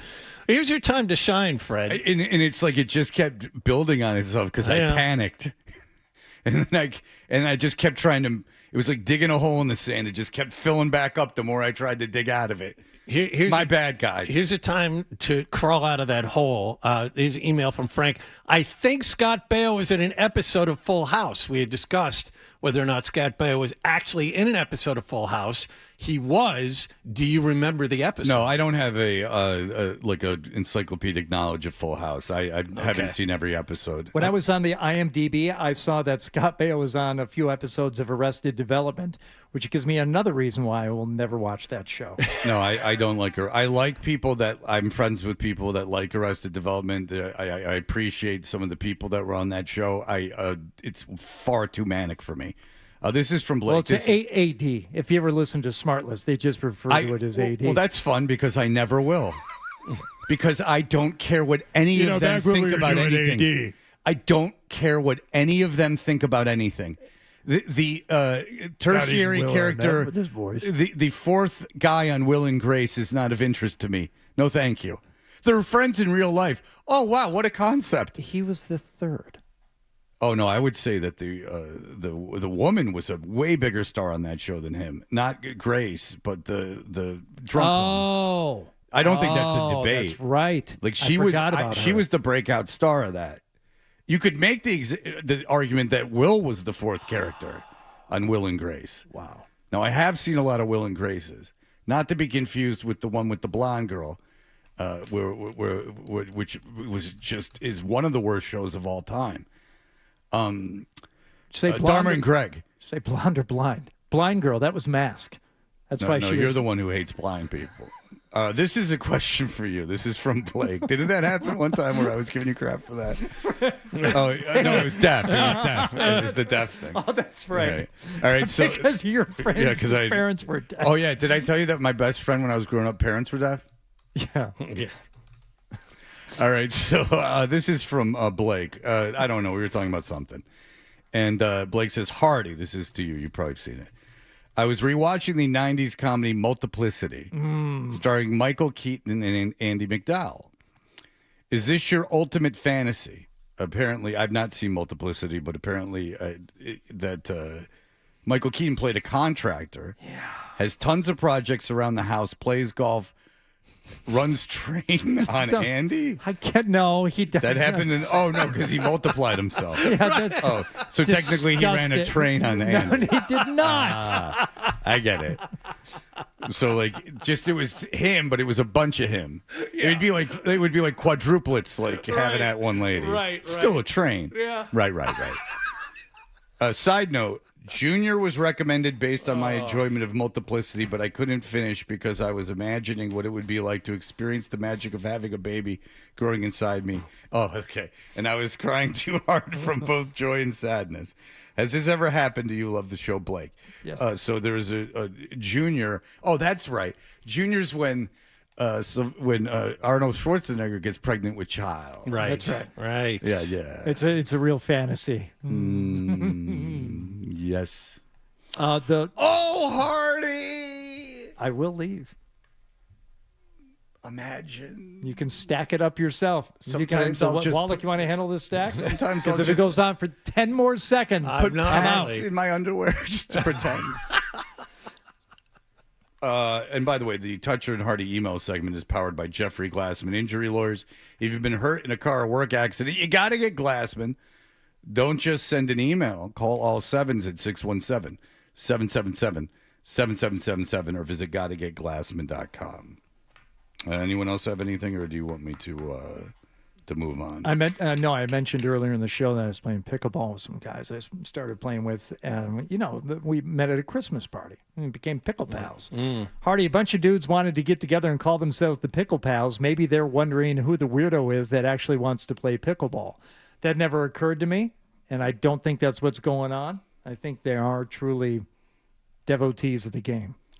Blind Scott's promised not to email anymore. Oh, no. How's that going? Not well. But the thing is, I see. He's not This emailing morning. about our show. He's emailing about Adam. But he's still emailing all the time. Yeah. See, the idea was he was going to leave and go away. Scott, you not listening to the show isn't the issue. I don't care if you listen or not. The problem is the amount of emails. Just because they're not about this show doesn't mean anything. Do you think they play Headed for a Heartbreak by Extreme? You can only hope. Headed for a Heartbreak. That's Winger. Oh, Winger. Sorry. That's Winger. Oh, my God. All right. I'm making too many Jeez. mistakes. I got to get out of here. It's too many mistakes. Between that and the Ken Mahan interview. You embarrass yourself. Yeah, go back. Don't go back and listen to the Ken Mahan interview about the asteroid. Because How come they didn't see it coming? That's you. usually I would push back, but you're right. I mean, Yeah. the voice you're doing is essentially what it probably sounded like to the audience. Okay. We'll be back in just a moment to finish this whole affair up. Here are the headlines. Sports Hub headlines. All eyes are on the Patriots.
big show on the way. Need a little help getting started in the morning? It's very dangerous. They've got the experts.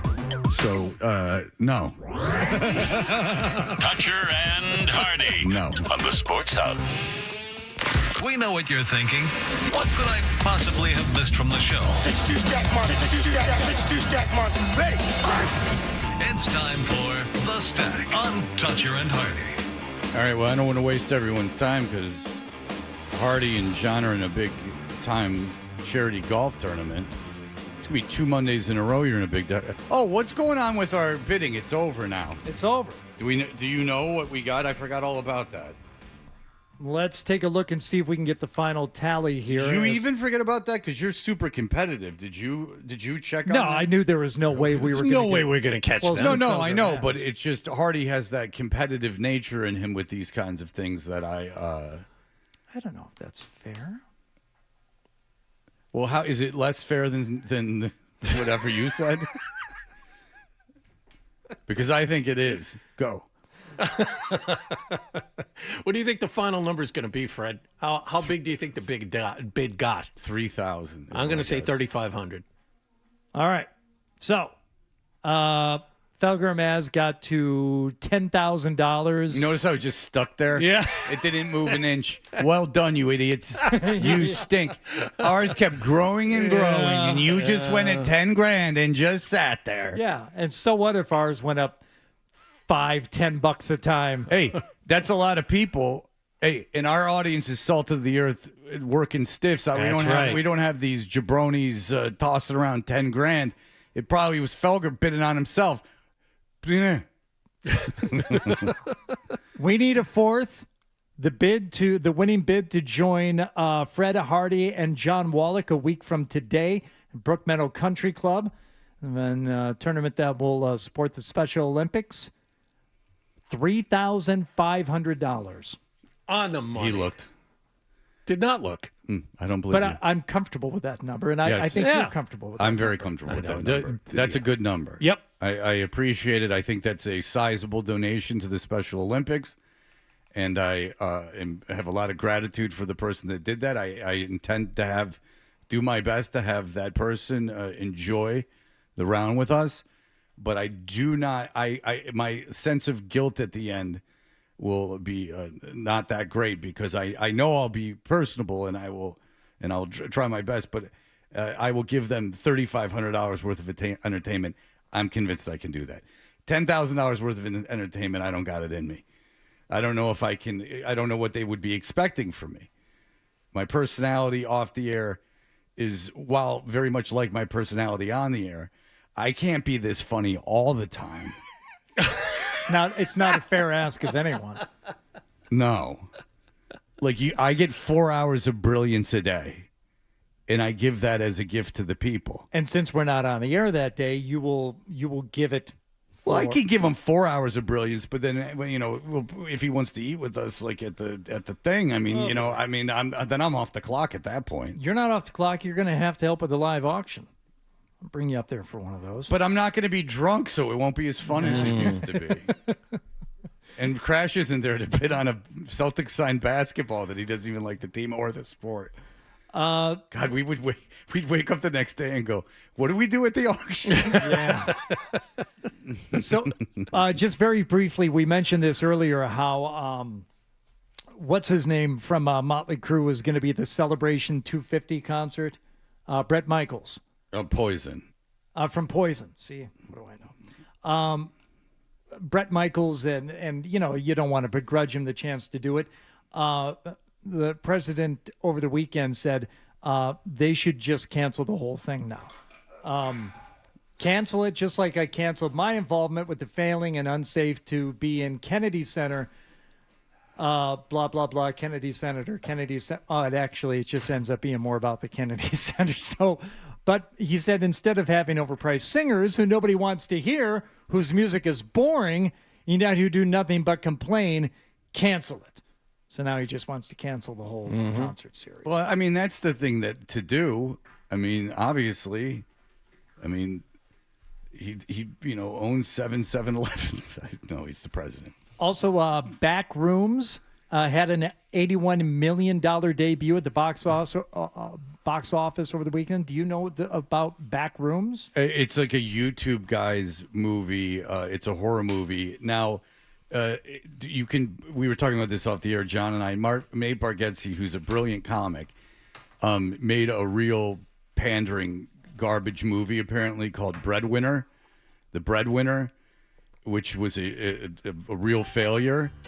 And it's a shame because he's so talented, but I think that he's outside of his stand-ups tried to put himself into such a everything to everyone kind of box that it just doesn't translate. Like you gotta, like at least there has to be like because he's like has an edge to him. I know he's clean, but there is like a sharp like edge to it. Like there has to be. You can't just make something with the intention of it being for everyone, right? Or it serves no one, which I just made up right now. If you try to appeal to everyone, you're appealing to no one. You almost made up for what happened earlier this hour, which we shall not speak of again. Did you hear that, Scott? We shan't speak of it again. The media interview, I really screwed it up. Well, why? How can we not see this thing? We could see drones. We could see anything coming. Thank you. You got the Iron Dome in Israel. You got the Iron freaking Dome in Israel. You're in lockstep with Zolak's thinking. And now we get another wacky Congratulations. thing. You know what? It's the warming of the atmosphere. That's why it's happening more. Good job. Oh, yeah. Oh, you don't believe in global warming? I don't. Why? That Shocking. surprises me about you. This seems very off-brand. There's two things. You either do or you don't. I'm surprised Bret Michaels canceled that thing because no one would begrudge Bret Michaels for playing that. Playing what? The 250th anniversary thing that Trump's putting on. But the thing is, that might not be great news if Bret Michaels feels the pressure from his audience to quit. What does he care at this point? I don't know. And it would seem like his audience would be super into him doing that. It's like Jackson Dart. Right? Introduce the guy. Well, yeah, well, that's a side issue. But, like this is just in terms of, like, the popularity of someone. Like, if Bret Michaels feels his audience is not going to approve of him playing in that thing. 7 more people in Hampton Beach aren't going to go next time. That's the thing, man. That's not good. If I'm Trump, I want to cancel too. Very good point. Reese went and sat 2.5 hours of traffic to go there. Oh, yeah, he goes. But he's got a compulsion to go to those shows. Look, everyone's going to get mad if we go any further. How's Rucker doing? Shut up. Why do I send you anything, you jackass? Did he fix his pictures on his phone? All right. We'll go. Why are you such a dick? All right. Are you guys taking requests now that 12 left? I mean, you can still make fun of Rich if you want. All right. We'll be back. You can't. We love Adam, so no. You got a raise. What are you going to do? All right. That'll do it for us. Everyone have a great day. Bye. Talk to you tomorrow. Toucher and Hardy on the Sports Hub.